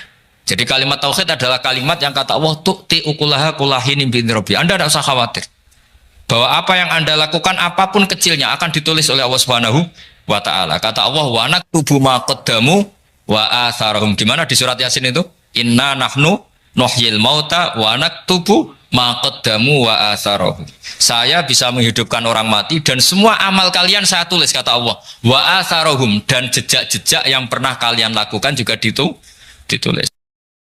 Tak terangno kowe nek ora paham kok nek mlebu swarga dadi paham. Dadi iki pilihane ku loro. Dadi nek kowe saiki ra paham kok ning swarga paham. Nek saiki paham kowe sok ben mlebu neraka dadi ra paham. Dadi mun ra usah direncana mlebu napa? Neraka wae mlebu dhewe ra usah direncana mun. Dados ngeten nggih, dados ahli swarga ya kurang penggawean, pancen salat wis ra wajib, wis ra ono pilpres, gak ono apa dadi kurang penggawean. Ahli swarga niku saking kurang penggaweane iku jagungan. Dadi misale kula Mustofa Ruhin jagungan, piye enak ning swarga? Ya enak. Zaman ning donya piye? Terus cerita, saya itu punya teman ateis. Saya punya teman komunis yang ketika pertemanan dengan kita sering menghina kita karena kita ini percaya adanya hari kebangkitan. Teman saya itu sering melecehkan idza mitna wa kunna turaba wa idzaman aina lamadinun. Masa kita sudah jadi debu, jadi tulang belulang, kemudian kita akan dibalas amal-amal kita. Jadi singkat cerita, ini nunjukno nak wong soleh oleh kancanan wong dolim. Ya ini catatan ya bahwa orang soleh itu zaman ning dunya oleh kancanan wong napa? Dolim. Buktinya yang soleh ini masuk surga. Kemudian kenangannya punya teman ateis. Zaman di dunia punya teman apa? Ateis. Entah temannya itu teman kerja atau teman kantor. Tentu tidak teman dalam akidah. Mungkin akidahnya tetap kita Islam, mereka ateis. Tapi teman, entah faktor kantor, entah faktor profesi, entah faktor kerabat. Tapi yang jelas si orang penduduk surga ini punya kenangan, kami dulu punya teman ateis. Ini kanali korin. Yang teman saya yang anti Tuhan itu mengatakan, melecehkan saya, aidza mitna wa kunna turaba wa idzaman ainna lamadinun. Masa kita sudah jadi debu, jadi balung, tulang belulang, kemudian kita dihisab atau kita nanti ada hari pembalasan. Nah terus ketika jagungan ini tadi saya bilang ahli swarga kurang penggawean no. Lah piye delok piye jare kanca-kancane moh aku ora melok di kanca jare. Jadi fayaquluna lah. Jadi ketika Ruhin muni ape delok jare Mustofa jare Kifat moh aku gak kancaku delok dhewe jare. Lah si Ruhin kan wong kurang penggawean mulai ning donya sampai ning swarga. Terus delok. Terus fatola'a fara'ahu fi sawail jahim. Bareng dekne delok roh kancane kejet-kejet ning neraka. Seneng dekne. Jadi wong nak hasud tu antine swarga aja hasud. Seneng terus muni ngene, tawahi ing kita laturdin. Dulu kamu hampir saja menyesatkan saya. Hanya zaman dia ateis sempat ngerayu supaya Ruhin dadi napa? Ateis. Kowe Islam yo tetep kere, melok ateis ae. Wis kere, zina rawani, maling rawani gak enak. Soalnya sering dirayu-rayu gitu. Makanya bilang apa? Tawahi ing kita laturdin, kamu zaman di dunia hampir saja menyesatkan saya. Walau la ni'matu rabbi lakuntu minal muhdharin. Kalau saja saya tidak diberi nikmat Allah, aku kelakuanku ya koyo kowe, akhirnya masuk neraka koyo kowe. Nah, terus ada soalu talazudin. Dia tanya tapi saking senenge. Afama nahnu banyitin. Coba lihat saya sekarang. Apa saya sekarang mati? Tidak kan, saya tidak mati kan. Cuma mati pertama saja, mati zaman di dunia. Sekarang saya hidup lagi. Artinya kamu yang dulu memungkiri ada kehidupan, dulu aku saiki tidak mati. Ternyata saya sekarang hidup dan dapat nikmatku yang neraka. Jadi aku nunjukno sunai manusa iku ora puas nak ora ngalahno musuhe. Nganti ning swarga iku ora lega nah. Jadi manusa iku hasudnya itu terlembagakan sampai akhirat. Jadi wong-wong sing tahu dimaki-maki kubu sebelah, iku nak kubu sebelah mlebu neraka. Iku kowe ning swarga gak marem nak gak delok. Dadi hasud iku ya seru no. Dadi nak kula pun mboten, makome mboten nonton, kula mboten. Niku makome Ruhin barang dadi lori lho kan dinyak melarat, gendut, kriting mangkel. Kudu menangi sing ngenyak mlebu neraka. Aja sampe sing ngenyak kita mlebu swarga kene mlebu neraka. Wah. Gak puas ya no. Makanya gambarannya Quran itu manusia tetap manusia. Ketika orang kafir dengan segala kenikmatannya, misalnya mungkin Amerika, mungkin negara-negara yang sekarang kumo luhur dengan teori kapitalisnya, mungkin ngenyak Ethiopia, ngenyak Syria, ngenyak. Tapi apapun salahnya Syria, Ethiopia tetap iman, tetap suasana masuk surga. Meskipun ngurmat negara tidak pedes. Tapi yang ngurmat negara benar, tapi ngurmat iman tidak benar, bisa saja nanti masuk neraka. Itu makanya kita problem di dunia kan gitu. Makanya saya mohon umat Islam itu tidak perlu menjawab kritikan itu. Dari awal kita nanti enaknya itu di surga. Kali di dunia kita pasti salah. Ngelola negara raiso. Banyak negara Islam sing carut napa? Marut. Ngurus bojo raiso. Banyak santri sing pegatan. ngurus anak yo ora iso, anak yo debu weling kok bapak. Kita ini kan ngurus yayasan yo ora iso. Kan semua yang berbau Islam mesti carut marut. Karena ya apa ya, dari awal kita ini mah enggak serius ngurus dunia. Kok serius piye nyimpen duit wedi dosa ana hisab. Ape riba rentenir wedi dosa. Wape ngatur dunia nemen-nemen wedi dosa. Allahu al-mudabbir sing ngatur kok melu ngatur barang. Wah, akhirnya karena wedi dosa terus goblok. Sebagian goblok klasik, sebagian keterusan. Nah, sing repot sing keterusan sampai asli lah iku terus kombinasi napa? Jadi wong Islam itu ora kober serius mengurus dunia. Kadang punya pemimpin fasik lah ben ngono pek-pekan dunia. Jadi ribet wong Islam. Akhirnya kita ini dihina wa idza marru bihim yatakhamazun wa idza qalabu ila ahlihim qalabu fakihin wa idza ra'ahum qalu innaha ula inapa ladallun. Orang-orang kafir itu kalau melewati orang Islam pasti ngenyek. Urip nyatane ngono, ngelola negara enggak bisa, ngelola keluarga enggak bisa. Nah, nanti kalau kita di surga itu kata Allah fal yaumal ladzina amanu minal kufari yadhakun. Nanti di surga orang-orang iman gantian menertawakan orang-orang kafir. Jadi itu menunjukkan bahwa kita tidak pernah puas sebelum dendam menertawakan. Jadi wis ning swarga iku cita-citane mukmin tetep fal yaumal ladzina amanu minal kufari yadhakun. Jadi kowe sok ben ning swarga iku ya Allah kasih saya fasilitas bisa melihat penduduk neraka. Terus dene ning teras-teras swarga dipertontonkan orang kafir alal araiki yang turun. Hal suwibal kufaru makanu ya fa'alun. Delok saiki kowe mbek aku mulya ndi. Jadi dendam itu penting. Tapi sebenarnya ini swarga ini dunia wis kalah wis nurut ae no. Jadi menteri yo nurut wis pokoke nurut ae wis barang dunia pepen. Cuman arah bener ya dielingno iku ya bahaya ora bener. Tapi ora usah kerusuhan biasa wae. Gremeng soalnya ben gak dadi udun no. Katanya memang gitu, orang emosi nak dimpet itu jadi udut, jadi wis sadok gremeng. Tapi yang jelas Allah punya sunnah bahwa manusia itu tidak bisa puas sebelum melihat musuhnya kalah. Sehingga ahlul jannah yang notabene sudah penuh kenikmatan itu tetap dia nggak lego. Nggak lego kalau nggak tahu nasib orang yang dulu menghina dia. Makanya ini peringatan bagi kita bahwa kita berteman orang tidak soleh di dunia itu boleh. Buktinya tadi ahli surga ketika jagungan cerita saya punya teman ateis yang selalu mencibir saya, katanya nanti nggak ada hari kebangkitan. Lalu teman ateis saya sekarang di mana? Sekajak kancana ya dulu ya teman-temannya bilang fayakuluna laga. Tapi si teman ini tetap ingin melihat. Setelah dilihat ternyata itu di neraka. Terus melakukan dialek tadi. Apa yang kamu katakan salah. Kamu mengatakan setelah mati akhir urusan salah. Ternyata saya sekarang tidak mati. Afama nahnu bimai yitin illa mutatanabuna. Jadi saya mohon sekali teman-teman yang hafal Quran itu harus hafal sampai seperti saya ini. Sehingga tahu duduk perkara ini Quran itu kayak apa. Moco Quran tok ibadah wis suwe nang maca Quran ibadah. Tapi ndak paham wong khawarit sing tukang mateni wong ya hafal Quran. Itu gara-gara ra paham iku akhire kewaco. Nek kandhani ku angel. Sing kandhani kudu aku. Nah, sing kandhani Mustafa padu merapal kan. Sing kandhani kudu aku. Mbok yo wong ku mikir to. Apa gunane misalnya ki apal Pancasila. Tapi ra iso nglakoni napa? Pancasila. Ngapal tok keadilan sosial bagi seluruh pejabat. Antok ngomong ngono jelas timbang muni bagi seluruh rakyat Indonesia juga boleh. Quran juga gitu. Kita ini manusia punya watak dendam. Tapi dendam ini dikelola oleh Islam. Dendamnya mending swarga wae. Ning donya ben ning donya mesti dilu.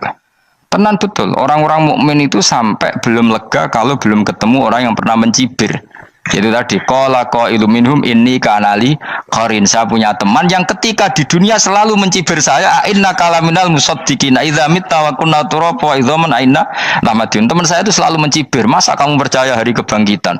Kita nanti kan sudah jadi tanah, jadi tulang belulang, masa bangun lagi? Yang benar saja kamu. Nah, orang-orang yang mencibir ini kan sakit. Orang dicibir itu kan nah sakitnya itu terbawa sampai surga. Tapi nek mlebu neraka ora kok berdendam melane. Dadi dendam iku anane ning swarga, nek ning neraka ora kok berdendam. Dianjuti malaikat oleh dendam piye. Tapi bareng ning swarga happy-happy iku piye? Kancam dhisik sapa wae. Ora kanca partai maksudnya kanca gitu. Ya dadi sok nang swarga musa-musamu delok. Jebule swargane sak dhuwurmu. Karena jogeman musuh ya aku demen isin besok ben. Dia musuh jebule swargane. Dia musuhku, semuanya aku betul. Terjadi kancamu teko, aku ning dhuwurmu. Ya jarang takut. Repot deh. Jadi terus kedua, peringatan dari Quran. Allah itu saking kudrohnya itu senengane gawe fitnah. Fitnah itu suatu yang enggak masuk akal. Jadi wong kafir utawa wong Islam piyambak iku kon iman sesuatu yang paradok. Iku kon ngimani ning neraka iku ana wit.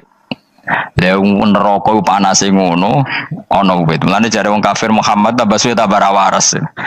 Mergo wong neraka iku makan sajaratus zakum. Mulane wong kafir tambah guyu Muhammad tuh gak waras. Jare neraka banget panase, tapi di saat yang sama ngomong wit iso tumbuh. Mestinya neraka itu kan enggak ada pohon. Mulane Allah nanti ngendikan wa ma ja'alna ru'yallati arainaka illa fitnatal linnas wasyajaratal mal'unata fil Qur'an. Jadi satu orang itu diuji disuruh ngimani Isra Mi'raj. Nabi yang tetap posisinya di Mekah diberitakan oleh Quran bahwa Nabi telah menembus langit Sabtu dalam lahdoh satu malam. Wong kafir malah guyu-guyu. Terus kedua ada pohon yang tumbuh di neraka. Mulane dawuh pangeran seperti wa ma ja'alna ru'yallati arainaka illa fitnatal linnas wasyajaratal mal'unata fil Quran. Jadi diuji. Yes ngono dunya kaya wong Islam sakniki niku. Yang mengklaim negara Islam tata kelolanya carut marut. Yang negara non Islam kadang tata kelolanya rapi. Sehingga seakan-akan kita ini salah. Ngurus dunya wae ra iso, mung ngurus akhirat. Tapi saya berharap sing dicibir iki sok ben mlebu swarga. Dadi iso dendam. Tapi nek mlebu neraka iku ora kober dendam. Mulane kula mboten gadah rencana mlebu neraka mboten gadah. Kula niku nggih pendendam dadi mangkalku ben kesampean sampeyan nak teng pundi? Swarga. Kita harus ngalami fal yawmal ladzina amanu minal kuffari yadhakun alal araiki yang jangan sampai kita ngalami kita sendiri disiksa. Kowe ngilu awakmu dhewe, milih dendam apa milih mlebu neraka? Milih dendam ya. Syaratnya mlebu apa? Swarga. Jadi pangeran itu memang sering damel sesuatu itu paradok. Tapi memang Allah sengaja. Mulane kula bolak-balik matur, ulama itu banyak, yang jaga akhlak ya banyak, yang jaga ilmu yang banyak. Kadang yang jaga ilmu itu yang akhirnya nyuwun sewu cangkem elek dan itu penting. Saya di mana-mana bilang, sesuatu itu kadang nggak bisa dijelaskan secara baik-baik. Syaratnya kudu cangkem elek. Cuma karena itu nggak mungkin kita nisbatkan pada Nabi, ben aku wae sing tanggung jawab. Kalau nak dinisbatkan Nabi kan elek, maksud Nabi kok gerakan cangkem elek. Ben aku wae. Nak pancen salah, aku sing tanggung jawab. Tapi nyalahno aku neraka, yakin neraka. Siji yo ora level, napa terus siji ora level. Dhisik sahabat itu akhirnya yo nyun sewu cara ora sahabat yo cangkem elek. Mergo mangkel. Ada orang munafik saking ora ngajari ngene. Kenapa saya bikin gerakan cangkem elek? Kok janut lho. Kowe asli elek maksudnya cangkemmu wis elek ora kok. Engko nang darane aku harus gebak ora asli cangkemmu wis elek. Wis ngono perkara dunya ora perkara hak. Nah kan perkara hak, cek keren. Wong munafik ku saking mangkelno ning Kanjeng Nabi, saking kepengin Nabi itu ketok goblok, ketok salah. Iku kadang takok nggowo untane unta ya. Takok ya, "Mat, untaku iki sing ngawini untane sapa? Kok anake kok ora kembar?" Terus ana sahabat sing cangkem elek koyo Ruhin. Tak pajangi aku. Ki apa-apa. Dadi oleh muni ku nazautu alaiha, nazautu cara aku sing nyelingkuhi. Terus ki apa-apa. Mergo gak trimo nabine dikei pertanyaan sing gak masuk akal. Paham? Begitu juga ketika mereka nyembah berhala Lata Uzza, iku sing cangkem elek ya sahabat. Mergo Nabi ra pantes. Cangkem elek bicara tuh, aku gak bengi pas sampe nyembah berhalaku. Jebule pas duyoi luwak. Aku mikir, mosok pangeran duyoi luwak menengah iki apa-apaan? Dikencingi apa? Luwak. Ada lagi orang Bedui, orang munafik tanya, Muhammad, idda'aita annaka utiyal wahya, kamu tuh mengklaim kamu dapat wahyu, sekarang unta saya hilang. Lalu posisi unta saya di mana? Kamu idda'aital ghaib, kamu mengklaim tahu barang ghaib, sekarang unta saya di mana? Sahabat akhirnya kecangkemel, tak colong apa-apa pokoknya. Pergamane, pokoknya butuhnya mangkel lo, bodoh mangkel lo nih. Mereka gak terima Nabi ini nggo pertanyaan-pertanyaan yang tidak mendidik, yang menyudutkan. Yang paling parah mau nazautu alaiha. Yo aku sing nyelunggi wae apa-apa. Nah sama misalnya orang kafir bilang orang Swiss lebih bahagia timbang orang Eropa, orang Ethiopia. Orang Eropa lebih bahagia ketimbang orang Syria. Kamu harus bilang kata siapa? Coba ukur. Kita yang miskin, kita yang tidak menteri, kita yang tidak siapa-siapa. Andaikan ditimang kebahagiaan kita dengan menteri tidak mesti kalah. Mereka juga punya atasan yang mengganggu kan. Kue jadi buruh majikan ya tersita oleh atasan, menteri ya tersita oleh atasan. Kebebasannya ya ada yang tersita. Wayai pengen turu harus ngantor, wayai kepengen mangan harus rapat. Kamu ya tersita pe mangan rakelar ya sesuai tersitanya macam-macam kan. Semua itu kita sama kok. Ada yang sesuatu yang kita tidak gesam, mereka juga sama ada sesuatu yang tidak. Ya. Sebenarnya pola hidup itu kan sama. Dan itu kadang-kadang yang jadi aman kadang-kadang mau cangkem elek sing iso jawabnya. Tapi saya ulang lagi itu nggak mungkin kamu nisbatkan kepada Rasulullah karena Rasulullah itu ahsanan nasi khalqum. Tapi ulama ben tetep ngene iki. Sing kaliber lho ya. Sing kira-kira cangkem elek tetep keramat kok kula lah minimal kaya kula. Kula nu cangkem elek tetep keramat. Kowe sopan tetep keramat ora ono ilmune kok. Entekno sopan ora ono pengaruh ya. Entekno sopan tetep keramat aku, yakin keramat aku. Baik sopan lah ya. Ora ana ilmune apa-apa, sopan yo keliru, cangkem elek yo. Keliru, urip yo keliru, mati yo keliru, pokoke kadung keliru. Ana ulama diomongi, Pak Yai, kalau neraka itu, kalau setan dari api, kemudian setan disiksa api kan sejenis, susahnya apa? Kiai ini mangkel terus ngambil segenggam tanah disawur ora ini. Loro ya, jari kayak kok tanah, kena tanah kok loro. Nggak bisa seperti ini diberi penjelasan baik-baik kan. Setan itu kok geni Pak ya, jari disiksa di neraka kan nggak apa-apa, sama-sama api. Kiai ini ngambil tanah, swawur ora ini. Barang mau sakit Kiai, jari kok tanah, kena tanah kok sakit. Hanya jangan katakan kalau setan dari api kena api tidak sakit. Coba kamu kasih penjelasan baik-baik. Ngapunten nggih, umpami jenengan nggih, ngapunten lho nggih. Ngapunten lho nggih, umpami jenengan nggih. Ngapunten lho nggih. Kesuwen. Umpami jenengan kena tanah sepundi iki mboten napa-napa, kena tanah kula biasa ya. Kan kesuwen. Saya nak buat sawuri raine. Terus keliliben. Padahal materi manusia dari tanah, ternyata kena tanah sakit. Saya akan ngaji tentang betapa mudahnya berbuat baik dan betapa mudahnya bersosialisasi yang jadi kebutuhan sosial masyarakat. Kemudian di saat yang sama sebagai kebaikan menurut Islam. Ini saya baca kitab yang sangat otoritatif, yaitu kitab Sahih Muslim, di mana kita tahu dalam Islam pegangan ahli sunnah wal jamaah juga pegangan ulama seluruh dunia adalah Al-Kutubus Sittah, kitab 6 diantaranya yang hadis Bukhari Muslim. Di sini ketika Nabi ditanya tentang beberapa kebaikan, yaitu dari pertanyaan ayul a'mali afdol, amal apa yang terbaik, di antaranya Nabi menyebut sekian, iman billah, iman kepada Allah Ta'ala. Kemudian ini yang penting dilakukan semua pemimpin, oleh bupati, oleh wakil bupati, oleh seluruh pemimpin, baik struktural maupun kultural, maupun pemimpin kecil, yaitu di keluarga. yaitu Nabi ngendikan di antara misi Islam adalah memperdekakan budak. Kemudian ada yang lagi tanya lagi fa'illam af'al. Lalu dari sekian kebaikan yang butuh biaya itu saya tidak mampu melakukan ya Rasulullah. Kalau nyumbang masjid saya tidak mampu. Kalau berbuat bikin fasilitas umum saya tidak mampu. Ada yang sekian pertanyaan dari sahabat, kalau misalnya kebaikan yang butuh biaya kami tidak mampu, termasuk di sini disebutkan kemampuan berhaji, kemampuan zakat, kemampuan sedekah. Kalau semua itu kami tidak mampu ya Rasulullah. Kata Nabi, tu'inu soni'an aw tasna'u li akhraq.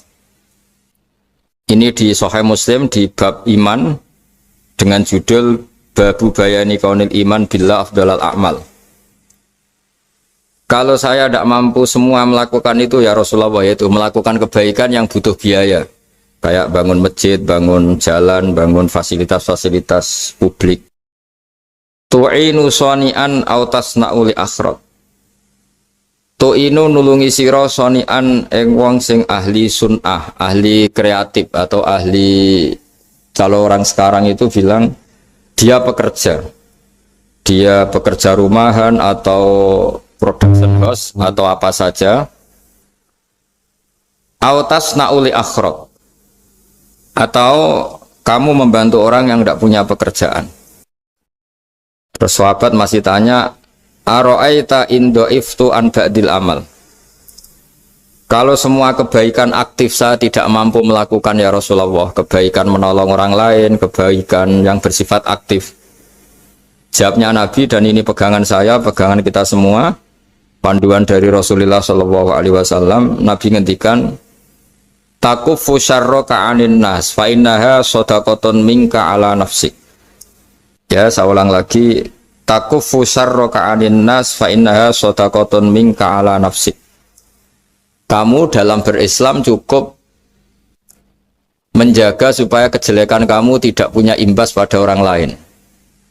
Ya, ini penting dalam Islam. Jadi kalau tidak bisa berbuat baik, potensi keburukan kita jangan sampai menimpa orang lain. Keburukan itu bisa kejahatan kriminal, bisa kejahatan pidana atau merugikan orang lain, atau kejahatan yang tidak sampai kriminal tapi mengganggu orang lain. Misalnya contoh gampang ini, saya sumpek-sumpeknya sendiri ingin jalan-jalan, main di teman yang di jam kerja. Ini kan sumpek-sumpeknya saya sendiri ingin hiburan, terus wisata atau dolan ke teman yang sebetulnya saat itu dia mungkin ngaji atau kerja atau harus memenuhi kewajiban cari nafkah. Gara-gara nemuin saya, akhirnya dia dikomplain sama majikannya, atau gara-gara nemuin saya, dia akhirnya tidak ngaji sama santrinya, atau gara-gara nemuin saya, dia terganggu aktivitasnya. Itu juga tidak boleh, karena berarti keburukan kita punya akibat pada orang lain. Jadi kaidah dalam Islam itu kalau tidak berbuat baik, potensi keburukan kita ini jangan sampai menimpa orang lain. Sehingga di sini Islam menyarankan uzlah. Uzlah itu nyepi. Jadi misalnya kita baru penat, baru bawaannya itu emosi, baru gak suka kumpul orang, itu ya sebaiknya jangan jalan-jalan. Karena di antara kebaikan Islam itu tabassum, senyum, atau talqatu wajhin, ceria. Tapi karena kita mungkin jatuh kredit, jatuh hutang, atau punya masalah keluarga, sehingga bawaan kita itu emosi. Nah, dalam seperti ini sebaiknya uzlah, menutup diri. Sehingga kata Rasulullah SAW, dalam zaman akhir di antara kebaikan itu kamu meninggalkan manusia aktivitasnya, kemudian watadaun nas min syarrik, kamu meninggalkan manusia supaya nggak kena keburukan kamu. Jadi ada momen, ada saat di mana kita mungkin kalau ketemu orang itu bawaannya ingin sengak, ingin ngomong yang nggak enak, atau kita baru penat, itu sebaiknya uzlah saja, mengurung diri di kamar atau isolasi sendiri. Karena bawaannya baru emosi. Nah, ini yang jarang dipraktekkan. Kalau sekarang malah banyak yang saat susah, malah bawaannya ingin namam, ingin menvonis orang lain atau ngadili orang lain. Padahal pesannya Nabi, kalau semua kebaikan aktif tidak bisa kamu lakukan itu, takuffu syarroka anin nas fa innaha shadaqatun minka ala nafsik. Sehingga keburukan kita, ya saya ulang lagi, keburukan kita yang ingin emosi, ingin apa, itu tidak punya akibat orang lain. Di sini kearifannya Rasulullah Shallallahu Alaihi Wasallam, beliau masyhur ngendikan layak dilqodi wa ghadban. Jangan sampai seorang hakim bikin keputusan ketika emosi, karena bawaannya orang emosi itu pasti nggak terkontrol intelektualnya, nggak terkontrol nuraninya, nggak terkontrol semua sifat baiknya. Itu kalau punya keputusan bahaya sekali. Sehingga Nabi dari awal ngendikan layak dilqodi wa ghadban. Orang yang sedang emosi tinggi jangan bikin keputusan penting. Kemudian oleh ulama diteruskan juga jangan bikin keputusan penting orang yang sangat lapar, atau yang sangat kenyang, atau yang sangat ngantuk, atau yang super sibuk. Jadi hal-hal yang potensi buruk dalam mengambil keputusan itu harus ditinggalkan. Sehingga misalnya bupati atau wakil bupati kalau sedang tidak nyaman dengan suasana apa, nggak boleh rapat kemudian memutuskan keputusan penting. Begitu juga kiai dan semuanya. Nah ini yang supaya otoritatif. Kenapa saya bawa kitab itu logikanya jelas ya. Kita sebagai dai, sebagai ustadz, atau sebagai mubalik, atau sebagai siapa saja, yang ingin kita wariskan ke umat Rasulullah adalah dawuh-dawuhnya Nabi. Dan kalau kita ngaji tidak pakai kitab, itu sebenarnya umat kita jejali dengan pikiran kita, dengan ide kita. Jangan-jangan ide kita, pikiran kita ini tidak mewarisi pikiran Islam, tapi pikiran kita atau emosi kita. Tapi kalau kita baca kitab, artinya umat ini berhak mendapat apa yang diteladankan dan disabdakan oleh Rasulullah Shallallahu Alaihi Wasallam.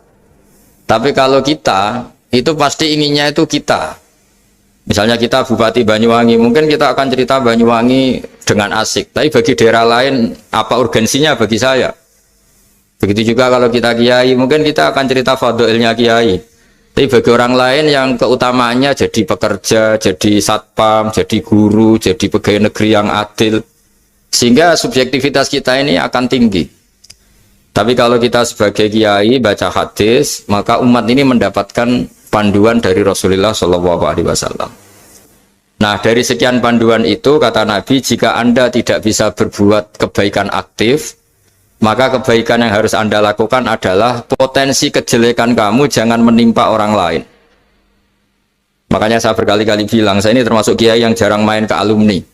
Karena tadi kadang-kadang alumni itu sudah mau kerja di tempat kerjanya atau mau janjian ngantar anaknya sekolah. Gara-gara ada saya, mungkin semua itu dibatalkan.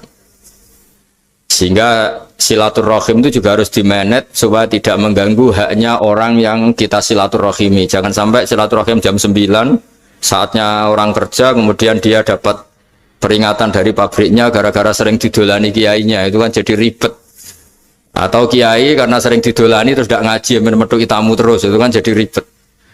Apapun itu sehingga orang itu harus berpikir perilakunya itu tidak punya akibat la doror wa la diror. Jangan mengganggu dirinya, juga jangan mengganggu orang lain. Ini oleh Nabi disebut takuffu syarroka adin nas fa innaha sodakotun minka ala nafsik. Sifat buruk kamu itu harus dijaga supaya tidak menimpa orang lain. Dan itu berarti menjadi sodakoh kamu atau amal kamu pada diri kamu sendiri. Jadi ini penting dimaklumatkan ke semua kita, bahwa saat kita tidak bisa berbuat baik aktif, misalnya nggak bisa sodako, nggak bisa menolong orang, setidaknya keburukan kita tidak menimpa orang lain. Nah termasuk keburukan yang terselubung adalah kita punya pikiran yang menurut kita ini hebat, tapi bagi orang lain mungkin bahaya. Misalnya kita punya pikiran ingin jadi orang kaya raya yang dermawan. Itu artinya kan pikiran baik karena ingin jadi dermawan. Tapi artinya bayangkan orang lain tuh miskin semua butuh derma kamu. Mana mau orang lain kamu bayangkan miskin butuh derma kamu. Orang lain juga bayangkan dirinya kaya gak butuh derma kamu. Itu namanya kebaikan yang subjektif. Kamu ingin jadi kiai yang ngajarin orang banyak, oke itu baik. Tapi kan berarti kamu bayangkan orang lain gak bisa ngaji terus kamu saja yang bisa ngaji sehingga kamu yang ngajarin. Ya sudahlah, kebaikan itu udah usah muluk-muluk seperti itu. Jadi apa yang ditakdirkan kita jadi bupati ya jadi yang baik, menolong pekerja-pekerja yang baik. Saya kemarin diceritain banyak oleh Mas Anas aktivitas Pemda Banyuwangi yang menolong banyak orang, juga masyarakat juga saling menolong dan seterusnya dan terusnya. Jadi ini jelas maksud saya supaya bupati dan semuanya pemimpin melakukan kebaikan itu berdasar panduan dari Rasulullah Shallallahu Alaihi Wasallam, di mana di antara aturan yang dianjurkan beliau adalah aktivitas kita sebagai manusia adalah tu'inu soni'an au tasna'uli akhrat. Ya, saya ulang lagi, saya ulang teks hadisnya secara lengkap supaya dapat berkahnya Rasulullah Shallallahu Alaihi Wasallam. Ada beberapa pertanyaan dari sahabat, ya Rasulullah, jika saya tidak bisa berbuat baik yang berbiaya atau tidak bisa berbuat baik yang aktif, apa yang saya harus lakukan? Nabi ngendikan tu'inu shani'an aw tasna'u li asra. Kamu membantu orang yang bekerja atau kreatif, orang-orang yang kreatif atau pekerja apa saja kamu bantu, dan bantu orang yang tidak punya pekerjaan. Terus ditanya lagi, qultu ya Rasulullah ara'aita in dha'iftu an ba'dil amal. Bagaimana kalau itu pun saya tidak bisa ya Rasulullah? Terus Nabi ngendikan tafuqifu syarraka 'anin nas fa innaha shadaqatun minka 'ala nafsik. Yang penting keburukan kamu tidak menimpa ke orang lain, dan itu bagian dari sedekah kamu. Nah, perlu saya ingatkan ke semua kita lah. Makanya pentingnya membaca umat Islam dengan ilmu usul fikih. Saya berkali-kali bilang, jika ada seseorang tidur, itu jangan kamu baca sebagai tidur yang meninggalkan tahajud, meninggalkan sholat qiyamul lail, meninggalkan wiridan di malam hari. Tapi juga bacalah saat itu dia tidak dugem, tidak maksiat, tidak narkoba. Sehingga barokahnya ilmu itu ada respek pada umat Islam yang tidur. Karena tidur itu juga ada fungsi meninggalkan sekian maksiat, sekian kriminalitas. Tapi kalau kita kulino tidak baca dengan ilmu, maka melihat orang tidur itu ya kayak meninggalkan tahajud, meninggalkan wiridan, meninggalkan qiyamul lail, sehingga bawaannya kita ini akan kurang respect. Tapi kalau kita membacanya dengan ilmu, orang yang tidur di malam hari, maksudnya ya sudah sholat isya, itu ada sekian potensi maksiat yang dia tinggalkan. Dia tidak ngerasani orang, tidak adu-adu orang di medsos, dia tidak dugem, tidak meninggalkan. Pokoknya ada sekian kebaikan dalam saat tidur itu. Ini barokahnya ilmu. Tanpa ilmu kita tidak bisa respect seperti ini. Karena bawaannya akan, oh ini malam-malam tidak tahajud, tidak wiridan, tidak apa. Tapi kalau kita dengan ilmu, itu akan membaca dengan tidur, ternyata orang tidak maksiat, tidak dugem, tidak ngerasain orang, tidak ngata-ngatain orang. Nah di sini Sadaqallahul Azim ketika ngendikan wa min ayatihi manamukum billaili wan nahar. Termasuk ayat Allah itu orang tidur. Maksudnya tidur yang dengan dimaknai positif tadi, bisa istirahat, bisa meninggalkan maksiat, bisa apa-apa. Nah ini di sini hebatnya Rasulullah SAW ketika beliau memandu kebaikan. Di antara kebaikan itu apa? Takufu syarroka anin nas fa innaha shadaqatun minka 'ala nafsik. Kamu, potensi buruk kamu atau keburukan kamu jangan sampai menimpa pada manusia, pada orang lain, dan itu bagian dari sedekah kamu. Ya, saya mohon maaf sama Bu Bupati, sama semua Pemda, sama Wakil Bupati, karena saya tidak bisa lama-lama. Saya punya wadifah. Tadi ini pun sudah ngurting ngaji saya, karena saya harus ikut ngaji di sini. Dan mari sama-sama berdoa. Al-Fatihah. Jadi status kehambaan ini kita mantapkan dulu. Jangan ada status lain kita di depan Allah kecuali status kehambaan. Saya punya analogi dan itu saya ulang-ulang karena di antara ciri Quran itu mengulang-ulang sesuatu yang harus jadi pegangan. Saya ulang lagi, di antara ciri Quran itu mengulang-ulang sesuatu yang jadi pegangan. Jika kita belajar ilmu fisika atau ilmu apa saja, maka kita akan bicara materi sesuai statusnya. Jadi kita harus latihan untuk iman kepada Allah. Saya tanpa mengurangi rasa hormat, saya memberi contoh begini ya. Ini jam, materinya dari besi. Ini kertas, materinya ya kertas. Tentu secara fisik, orang akan bilang jam ini lebih kuat timbang kertas. Dan itu pasti dibenarkan dari segi materi. Tapi kalau Anda beragama dan Anda tahu bahwa pengendali alam raya ini Allah Ta'ala, maka kamu akan bilang, terserah Gus Baha gitu. Bisa saja jam ini saya punya niat saya hancurkan, kertas yang lemah ini saya simpan. Sehingga jam tangan ini 5 menit lagi saya hancurkan sehingga benar-benar rusak. Sementara kertas ini saya simpan sampai bertahun-tahun awet.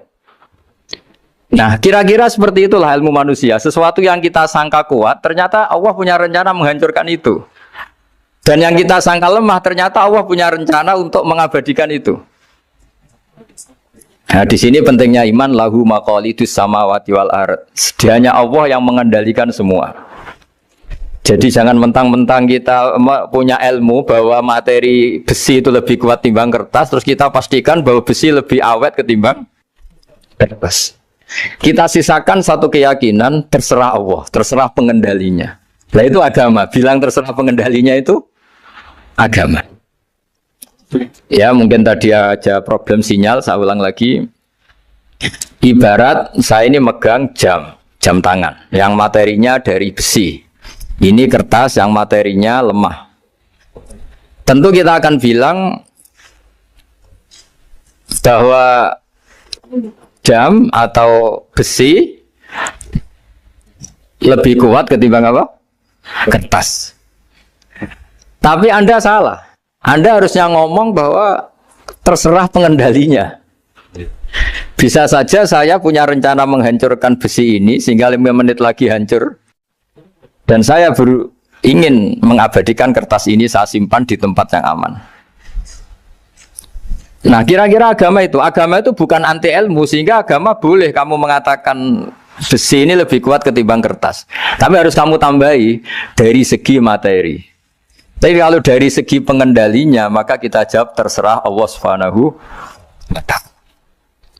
Nah ini di sini pentingnya beragama. Jadi meskipun Mars itu kayak apa kuatnya, bumi, gunung kayak apa kuatnya, ternyata gunung yang kita kira kuat, ternyata nyimpan magma yang potensi meledak. Yang gunung kecil yang kelihatan dari pasir kecil yang tidak berdaya, ternyata nggak nyimpan magma, jadi nggak direncanakan untuk diledakkan. Itu, nah agama itu seperti itu, yang disebut di surat Yasin misalnya Allah itu siapa? Biyadihi malakutu kulli, yang dalam kendalinya itu semuanya di alam raya ini. Sehingga di kehidupan nyata juga sama. Ada orang yang nekuni ilmu ekonomi, tapi miskinnya Masya Allah. Ada yang gobloknya Masya Allah tapi kaya. Ada kiai yang punya doa banyak, hidupnya biasa. Yang nggak punya doa kaya. Itu saya pernah baca di sebuah hadis qudsi. Ada riwayat begini. Nabi Musa ketemu Allah ditanya. Limadha kata Allah. Kenapa saya memberi rezeki orang yang bodoh? Semak itu orang yang bodoh sekali. Kadang tak ciptakan dia jadi orang kaya. Dan yang pintar ekonomi kadang tak ciptakan jadi orang miskin. Si Nabi ini tanya, kenapa ya Allah? Supaya dia tahu yang mengendalikan rezeki itu saya, bukan ilmunya dia. Katanya. Jadi banyak orang, misalnya kita yang pintar, dipekerjakan orang yang nggak pintar. Yang punya pabrik tidak pintar, mengerjakan orang yang pintar. Jadi ya kira-kira agama itu seperti itu. Sehingga dalam kita beragama itu yang paling ditekankan itu tawadhu. Tawadhu itu merasa sopan atau memang sopan betul. Kalau dalam Ihya disebut, sekiranya Anda tidak bisa tawadhu secara rasa, tawadhulah secara ilmu. Saya ulang lagi ya, sekiranya Anda tidak bisa tawadhu secara rasa, tawadhulah secara apa? Ilmu. Karena ilmu itu akan abadi. Saya beri contoh begini, saya ini kan misalnya kiai di kampung saya atau di kecamatan saya. Saya mungkin bisa merasa hebat karena saya tokoh di sini. Tapi pastikan sebelum ada saya yang bernama Baha ini, agama sudah jalan. Dan di daerah lain yang nggak kenal saya juga agama sudah jalan. Betapa tidak pentingnya saya di kawasan-kawasan yang nggak butuh saya atau di era yang sebelum ada saya. Nah dengan ilmu seperti itu orang pasti tawadhu karena dia tahu daerah yang nggak ada saya ternyata ya ada masjid, ada agama. Periode yang sebelum ada saya juga agama jalan. Sehingga kita tidak kumo luhur, wah kalau nggak ada saya agama nggak jalan. Zaman Wali Songo tidak ada saya agama ya jalan. Ekonomi juga gitu. Kalau Anda pakar ekonomi yang mensejahterakan rakyat, cara tawadhu itu kalau nggak bisa dengan rasa, dengan ilmu. Sebelum ada kamu banyak orang kaya, banyak orang yang nggak kenal kamu juga kaya. Banyak periode yang saat itu udah ada Anda juga kaya. Berarti Anda ini tidak siapa-siapa. Makanya saya pernah didatangin seorang profesor. Ini kisah nyata. Gus, sebetulnya saya dengan bapak saya itu pinter mana. Bapak saya itu tidak tamat SD, tapi saya bisa profesor. Saya ini profesor, anak saya naik kelas saja sudah senangnya bukan main. Setidaknya ini orang bodoh bisa menciptakan orang pinter. Yang orang pinter kesulitan menciptakan orang pinter lagi. Nah, kalau kita tidak bisa tawaduk secara rasa, tawaduklah secara ilmu. Ikhlas juga gitu. Saya sering ngajarkan ikhlas di beberapa kesempatan ngaji. Kalau Anda tidak bisa ikhlas secara rasa, ikhlaslah secara ilmu. Pasti bisa. Bukan mungkin bisa, pasti bisa. Secara ilmu. Makanya di Quran disebut fa'lam annahu la ilaha illallah. Ilmu. Fa'lam itu dari kata ilmu. Saya beri contoh. Saya mulai kecil sampai sekarang. Sekarang saya sekitar umur 50 tahun. Mulai kecil sampai sekarang itu ya bilang kalau kertas ini putih. Itu ya ada yang gaji, ada yang bayar. Tapi saya selalu bilang kertas ini putih. Yang hitam ya saya katakan hitam, yang merah saya katakan merah. Kenapa? Karena itu fakta. Saya ulang lagi, karena itu fakta. Sehingga saya untuk mengatakan putih tidak perlu ada yang bayar. Sehingga ketika kita latihan sholat, latihan ibadah, dan mengakui Allah itu sebagai Tuhan kita akan malu. Loh, faktanya Allah itu kan Tuhan. Mau mengatakan fakta kok minta upah ini gimana? Kita mengatakan Allah Tuhan itu sama dengan mengatakan kertas ini putih. Sama-sama itu fakta. Sama seperti saya mengatakan Pak Jokowi itu presiden kami. Itu kan fakta. Masa nunggu kalau dikasih BLT katakan presiden, kalau enggak ya enggak. Itu kan ribet jadi. Pak Manut misalnya rektor UGM. Mbok saya enggak digaji di sana atau enggak kerja di sana bilang kalau beliau itu rektor. Pak Ganjar gubernur Jawa Tengah. Mbok saya dikenal apa enggak ya beliau tetap gubernur. Lama sekali kita mengatakan fakta itu ikhlas. Ikhlas itu artinya enggak minta apa-apa. Karena kita ingin ngomong sesuai fakta. Nah Allah Tuhan itu fakta gitu. Nah kenapa untuk mengatakan Allah Tuhan nunggu? Dah saya ini Tuhan kamu. Ya nunggu dulu Gusti, kalau engkau masukkan kami ke surga, engkau Tuhan. Kalau enggak ya enggak jadi. Tidak bisa seperti itu. Ya Allah tetap Tuhan. Nah, kalau Anda tidak bisa ikhlas secara rasa, ikhlaslah secara ilmu. Ilmu ya tadi kita akan selalu bilang yang putih, putih, yang hitam, hitam. Makanya ini pentingnya ilmu. Tawaduk juga gitu. Kalau Anda ditakdir orang yang GR, yang gede rumongso, ditakdir orang yang kumo luhur, secara rasa bisa dilawan secara ilmu. Ada periode di mana sebelum ada kita yang kaya ya banyak, yang dapat hidayat ya banyak, yang terpelajar ya banyak. Ada daerah yang nggak kenal kita, nyatanya pendidikan di situ jalan, sistem sosial baik. Betapa tidak pentingnya kita. Nah ini nanti memaksa kita atau melatih kita untuk tawaduk. Nah dari hikmah ilmu itu kemudian kita minta maaf sama orang lain itu mudah. Karena kita sadar bahwa adanya kita ini problem. Saya sering digojlok orang-orang kaya. Orang-orang kaya itu ya kadang agak kurang ajar tapi nggak bisa dibantah. Begini, pernah tanya saya gini, Gus, saya ini punya mobil mahal, harganya 2 miliar. Kayaknya yang berak pakai jalan raya saya kan. Bisa, bayarnya pajak saya mahal. Sehingga kayaknya paling pantas saya. Yang naik ontel itu kan nggak bayar pajak. Harusnya nggak boleh pakai jalan gitu sih. Terus saya bilang, mbah-mbahnya yang naik ontel itu pejuang, bapak kamu enggak kata. Kamu enggak warisnya kata. Artinya ada teori dalam kitab hikam itu kitab tasawuf dalam pesantren. Itu kebaikan saja di soal. Misalnya begini, kita ini bangga sebagai urip yang tertib, hidup yang tertib di kantor, di tempat-tempat pekerjaan. Tapi kalau itu semua terjadi, kalau ada kecelakaan di jalan itu nggak ada yang nolong langsung. SAR paling efektif, tim penolong paling efektif ya orang-orang nganggur itu. Orang-orang yang di jalan-jalan di perapatan itu kalau ada kecelakaan langsung nolong. Itu nanti ambulan itu yang kedua, ketiga, yang nolong pertama ya orang-orang yang nganggur-nganggur di jalan itu. Ada orang tersesat nolong. Maka ketika seorang sahabat tanya, ya Rasulullah kalau engkau melarang kita jagongan di jalan itu kita tidak bisa. Tapi kata Nabi, ya silahkan saja tapi adu hakot torik, kamu di jalan itu datangkan. Apa itu? Ya kamu bisa amar ma'ruf nahi mungkar. Coba kalau di terminal, di tempat publik banyak orang yang soleh itu nanti copet ya sungkan. Yang mau jambret ya sungkan karena yang di situ orang-orang soleh. Nanti yang nggak sholat juga sungkan karena yang di situ banyak yang sholat. Jadi kenyamanan orang pergi jauh di tempat-tempat sepi itu ya barokahnya orang-orang nganggur terus ngaji, wah nengkono masih rame, ada orang yang di perapatan di pertigaan. Bayangkan kalau ini orang-orang soleh pasti itu nyaman karena wilayah publik dihuni orang-orang yang soleh. Tapi orang pasti bilang itu nggak tertib. Kita inginnya hidup ya tertib di kantor atau yang suka di masjid di masjid. Tapi kalau itu terjadi itu nggak ada tim SAR gratis yang setiap saat kalau ada orang kecelakaan nolong. Makanya dalam makalah hikam itu paling masyhur diantaranya itu manusia itu siapa? Manusia itu mangkanat mahasinuhu masawiya, fakih falataku masawihi masawiya. Manusia itu orang yang saat baik saja ada salahnya, apalagi masalah.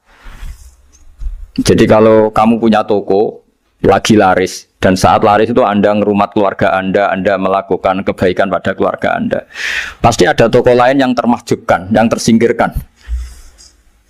Makanya saya pernah diskusi sama kiai besar, guyonan sama saya. Kita kalau kiai besar sebaiknya kalau diundang di musola kecil datang apa enggak? Kata kiai yang satu, jangan datang Gus, itu jatahnya kiai kecil. Terus kata yang satu, datang Gus sebagai bukti tawaduk bahwa kita kiai besar pun mau diundang yang kecil. Akhirnya kita ini ya kadang datang kadang enggak, karena kadang kita enggak datang supaya jatah rezeki kiai kecil enggak terambil. Kadang ya mau datang supaya dikira tawaduk. Makanya kalau seorang profesor sering turba di bawah itu ya kasihan yang S1, SPDI itu kan nanti nggak jadi bintang kalau profesornya sering turun. Kalah terus gitu loh. Jadi kadang-kadang itu orang itu harus berpikir secara ilmu, jangan rasa terus. Jadi itu ilmu. Jadi semua yang kebaikan yang kita lakukan itu secara ilmiah bisa diperdebatkan. Ada orang senang ngomong serius supaya bangsa ini maju. Tapi bapak saya itu pesan saya, kamu kalau ngiyai itu jangan sering ngomong serius kan. Masyarakat sudah capek mikir utang, mikir keluarga. Begitu sowan kiai dijak ngomong serius lagi nanti capek kan. Sehingga kiai dulu itu kalau ketemu orang ya guyon terus. Karena tahu masyarakat sudah capek. Sudah banyak yang takut tanggal kredit gitu. Sudah takut tanggal kredit, takut problem sowan kiai diancam neraka lagi, itu kan ketakutan berkali-kali. Jadi makanya ini kan kebaikan itu dievaluasi karena kita tidak nabi, tidak wali. Jadi kalau kata hikam itu apa yang Anda kira baik itu ada masalah, apalagi sedang masalah. Saya sering cerita ada orang suami istri harmonis sekali. Itu tanyakan ibunya, pasti mulai gak peduli dengan ibunya karena terlalu harmonis dengan istri. Tapi itu pasti bukan mungkin lagi. Jadi jangan tanya istrinya, tanya ibunya. Oh, jok nikah lupa saya, ngalor ngidul sama istrinya. Tanyakan temannya, wah itu jok nikah lupa temennya. Tapi yang baik sama teman, tanyakan istrinya, jatah belanja untuk ngopi. Begitu terus itu. Jadi siklus sosial itu. Nah di sini pentingnya saling minta maaf karena dalam kebaikan kita pasti ada kesalahan. Ketika karir kita baik di pemerintahan maupun di kampus, pasti dengan sendirinya ada yang agak tersingkirkan. Meskipun itu sudah hukum alam, tapi apapun itu kita harus minta maaf. Makanya banyak, saya sering cerita berkali-kali, dulu itu ada dua nabi yang seangkatan. Itu luar biasa debat ilmiahnya, tapi debat baik. Mulai dulu ya ada polemik itu ya mulai dulu ya ada. Yang Nabi Yahya itu suka berkawan orang-orang soleh. Kalau ditanya kenapa kamu berkawan orang-orang soleh, ya enak lah, karena berkawan orang soleh. Yang Nabi Isa sering berkawan orang-orang yang enggak jelas. Ditanya, kenapa Anda suka berkawan orang-orang yang enggak jelas? Innama ana tabibun udawil mardo. Nabi dan kiai itu ibarat dokter, ya tentu menyembuhkan yang sakit. Kalau Anda seorang dokter pasti neliti daerah-daerah pandemi, masa neliti daerah sehat. Nah, jadi dulu bapak wasiat ke saya gitu, kowe nak dadi kiai kok bengkel. Jadi kiai itu kayak bengkel. Kalau nggak siap dadani orang nggak jelas ya jangan jadi kiai kan. Itu ya, tapi kan masalahnya kita sendiri solehnya pas-pasan, takut terkontaminasi. Jadi yang jelek bukan jadi baik, kita yang baik jadi jelek. Nah itu kan mulai dulu ya polemik sejauh mana kita punya kekuatan untuk tidak terpengaruh yang negatif. Yang negatif terpengaruh kita menjadi positif. Jadi ini cerita-cerita sawalan bahwa dalam kebaikan kita itu ada kesalahan. Maka kita tetap istighfar, tetap saling minta maaf. Dulu bapak saya kalau diceritain ada seorang kiai sampai sepuh jadi imam masjid, istiqomah sekali. Dulu bapak saya itu guyu. Ya istiqomah, tapi wong liya terus ra iso dadi kader. Jadi calon-calon kiai ini sudah putus asa karena nggak pernah punya kesempatan jadi imam. Jadi di balik istiqomah itu ya ada memahjubkan orang lain. Makanya alhamdulillah di Indonesia itu ada pegawai pensiun. Kalau enggak habis itu. Karena yang anyar-anyar itu mesti ini kurang pengalaman, ini kurang senior. Tapi baru kan ada pensiun kan gantian. Tapi masalahnya di dunia kiai itu udah ada pensiun. Tambah sepuh tambah mantap, tambah sepuh tambah mantap. Nah itu sebaiknya ya mulai mundur-mundur sedikit dari imam masjid itu. Ya nyari-nyari yang lain lah supaya ada kaderisasi, ada. Jadi intinya itu di balik kebaikan yang kita lakukan pun itu ada masalah sehingga kita butuh istighfar. Di sini pentingnya dawuhnya para wali-wali, dulu ada istilah wastighfaruna yahtaju ilal istighfar. Ketika kita minta maaf, sebetulnya minta maaf sendiri itu butuh minta maaf lagi. Minta maaf lagi itu butuh minta maaf lagi. Misalnya saya dengan Mas Hilmi ini akrab, pernah pakai uangnya misalnya. Itu kadang kita bayar itu malah tersinggung, kok kayak orang lain saja bayar. Minta maaf juga gitu. Kalau kamu punya teman akrab terus minta maaf resmi itu tersinggung. Kayak wong liya ae jaluk sepuro. Jadi kadang jaluk sepuro itu malah masalah. Itu kan sama, kamu punya teman akrab terus kalau mau main assalamualaikum, saged masuk napa boten? Angsal boten. Boleh enggak main? Itu mesti teman kamu tersinggung. Kok kayak orang lain saja. Artinya ketika Anda merasa benar karena protokoler ketika masuk ke teman, ternyata itu salah. Teman kamu maunya enggak protokoler karena sudah akrab. Tapi ketika kita merasa akrab, ternyata selonang-selonang dianggap problem, kita tidak pernah tahu. Nah di sini kata ulama-ulama, minta ampun itu kebutuhan manusia, karena dalam kebaikan kita pasti ada kesalahan. Makanya disebut wastighfaruna yahtaju ilal istighfar. Kita selalu diajari Rabbana dzalamna anfusana, ya Allah, kita ini selalu mendolimi diri kita sendiri. Jadi saat kita baik pun ada unsur kesalahan. Yaitu tadi, kalau Anda jadi orang pasti ada yang termahjubkan. Kalau Anda kiai besar atau profesor atau pejabat turun ke bawah, ya kalau gubernur turun terus ya bupati gak jadi bintang. Kalau saya kiai besar misalnya turun terus ya kiai kampung itu ya kasihan. Saya pernah diundang Manakipan tidak datang itu kiai kecil bilang matur nuwun Gus gak teko. Aduh iwake gak untuk saya katanya. Barokahnya saya ada itu lucu ya, matur nuwun betul. Matur nuwun Gus jenengan gak dugi jadi. Akhirnya jatah besarnya untuk saya. Nah, tapi yang punya rumah komplain. Gus udah ngeratau teko PP aku wong cilik. Nah, ini saya harus mendahulukan versi Sohibul Bait yang punya rumah apa versi Kiai yang termahjubkan. Artinya pilihan apapun saya harus istighfar karena ada saja unsur salahnya. Ya makanya ini kan makanya ya saya minta UGM juga saya sering undang saya terus nanti dikira karena kampus besar Gus Bak mau juga keliru lagi. Kalau 1-2 kali mungkin boleh, kalau keseringan ya nggak boleh, nanti itu dikira saya maunya hanya sama kampus besar, padahal saya sama RT ya sering datang juga. Nah ini yang terakhir saya bacakan teks otoritatif sebagaimana janji saya. Kata Rasulullah SAW di sebuah hadis. Ini terakhir nanti supaya nggak lama-lama saya juga punya wadhifah. Ada orang itu punya hutang. Hutang itu ya hutang, memang hutang. Singkat cerita orang itu tidak bisa bayar sampai akhirat.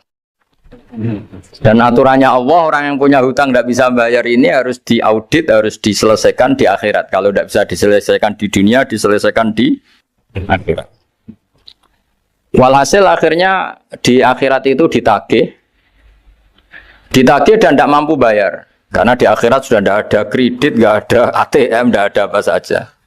Terus kata Allah, solusinya kebaikan kamu dikasihkan yang ngutangi. Ternyata kebaikan dia tidak cukup juga. Bayarnya apa? Kejelekan yang ngutangin dikasihkan yang utang. Kayak apa celakanya?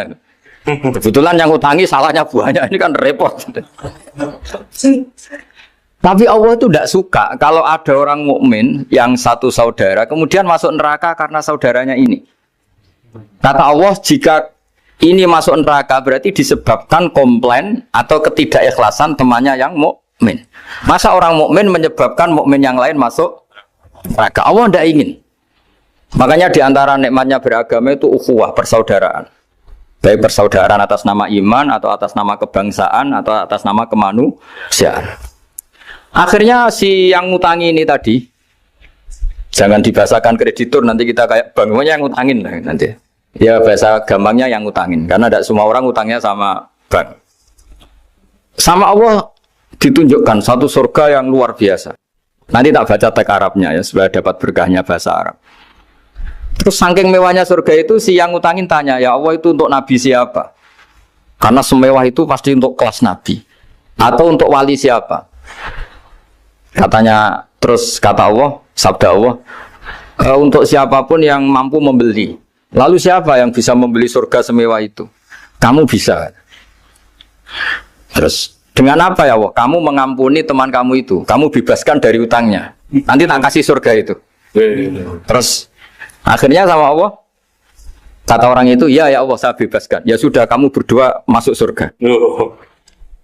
Karena Allah tidak ingin ada kasus aneh. Dua orang mukmin ini kan bersaudara. Masa bersaudara kemudian yang satu menjadi penyebab masuknya neraka karena ini tidak mau memaafkan. Artinya kalau kita syawalan itu harus benar-benar mau memaafkan. Karena kalau tidak, Anda menjadi penyebab teman kamu masuk neraka. Jadi kita janganlah jadi orang mukmin yang menjadi problem bagi saudara kita. Jadi makanya saya itu berharap ada wali utang saya terus tidak bisa bayar karena ini masih dibela-belain Allah ini. Karena Allah nggak ikhlas kalau ada walinya masuk neraka. Jadi kalau ada wali utang kamu itu utangin saja, doain nggak bisa nyaur, no? Nggak bisa bayar. Nanti ini akan dibela-belain Allah di akhirat. Karena wali ini nggak pantas masuk neraka. Ya, jadi kalau ada wali utang kamu mau bayar sudah tidak usah bayar, nanti di akhirat saja. Lah yang ribet kalau yang kamu utangin dia ahli neraka, kamu nagihnya disuruh masuk neraka. Nah itu ribet itu, sudah utang dia ahli neraka. Ya tak baca teksnya supaya ini ada di kitab Ihya halaman 197 juz 2. Status hadisnya waqala shahihul isnad, kata Imam Hakim hadis ini shahihul isnad. Saya baca Arabnya nanti insya Allah sebagian ya supaya kelihatan teks aslinya di bab hukukul muslim. Nama Rasulullah Shallallahu Alaihi Wasallam jalisun izdohika hatta badat sanayaku. Nabi ketika santai-santai duduk tahu-tahu tertawa sampai gigi depannya itu kelihatan. Jadi tertawa sangat sampai gigi depannya kelihatan. Yang notabene beliau sering hanya senyum, kali ini tertawa betul sampai gigi depannya kelihatan. Faqala Umaru radhiyallahu anhu ya Rasulullah bi abi anta wa ummi mal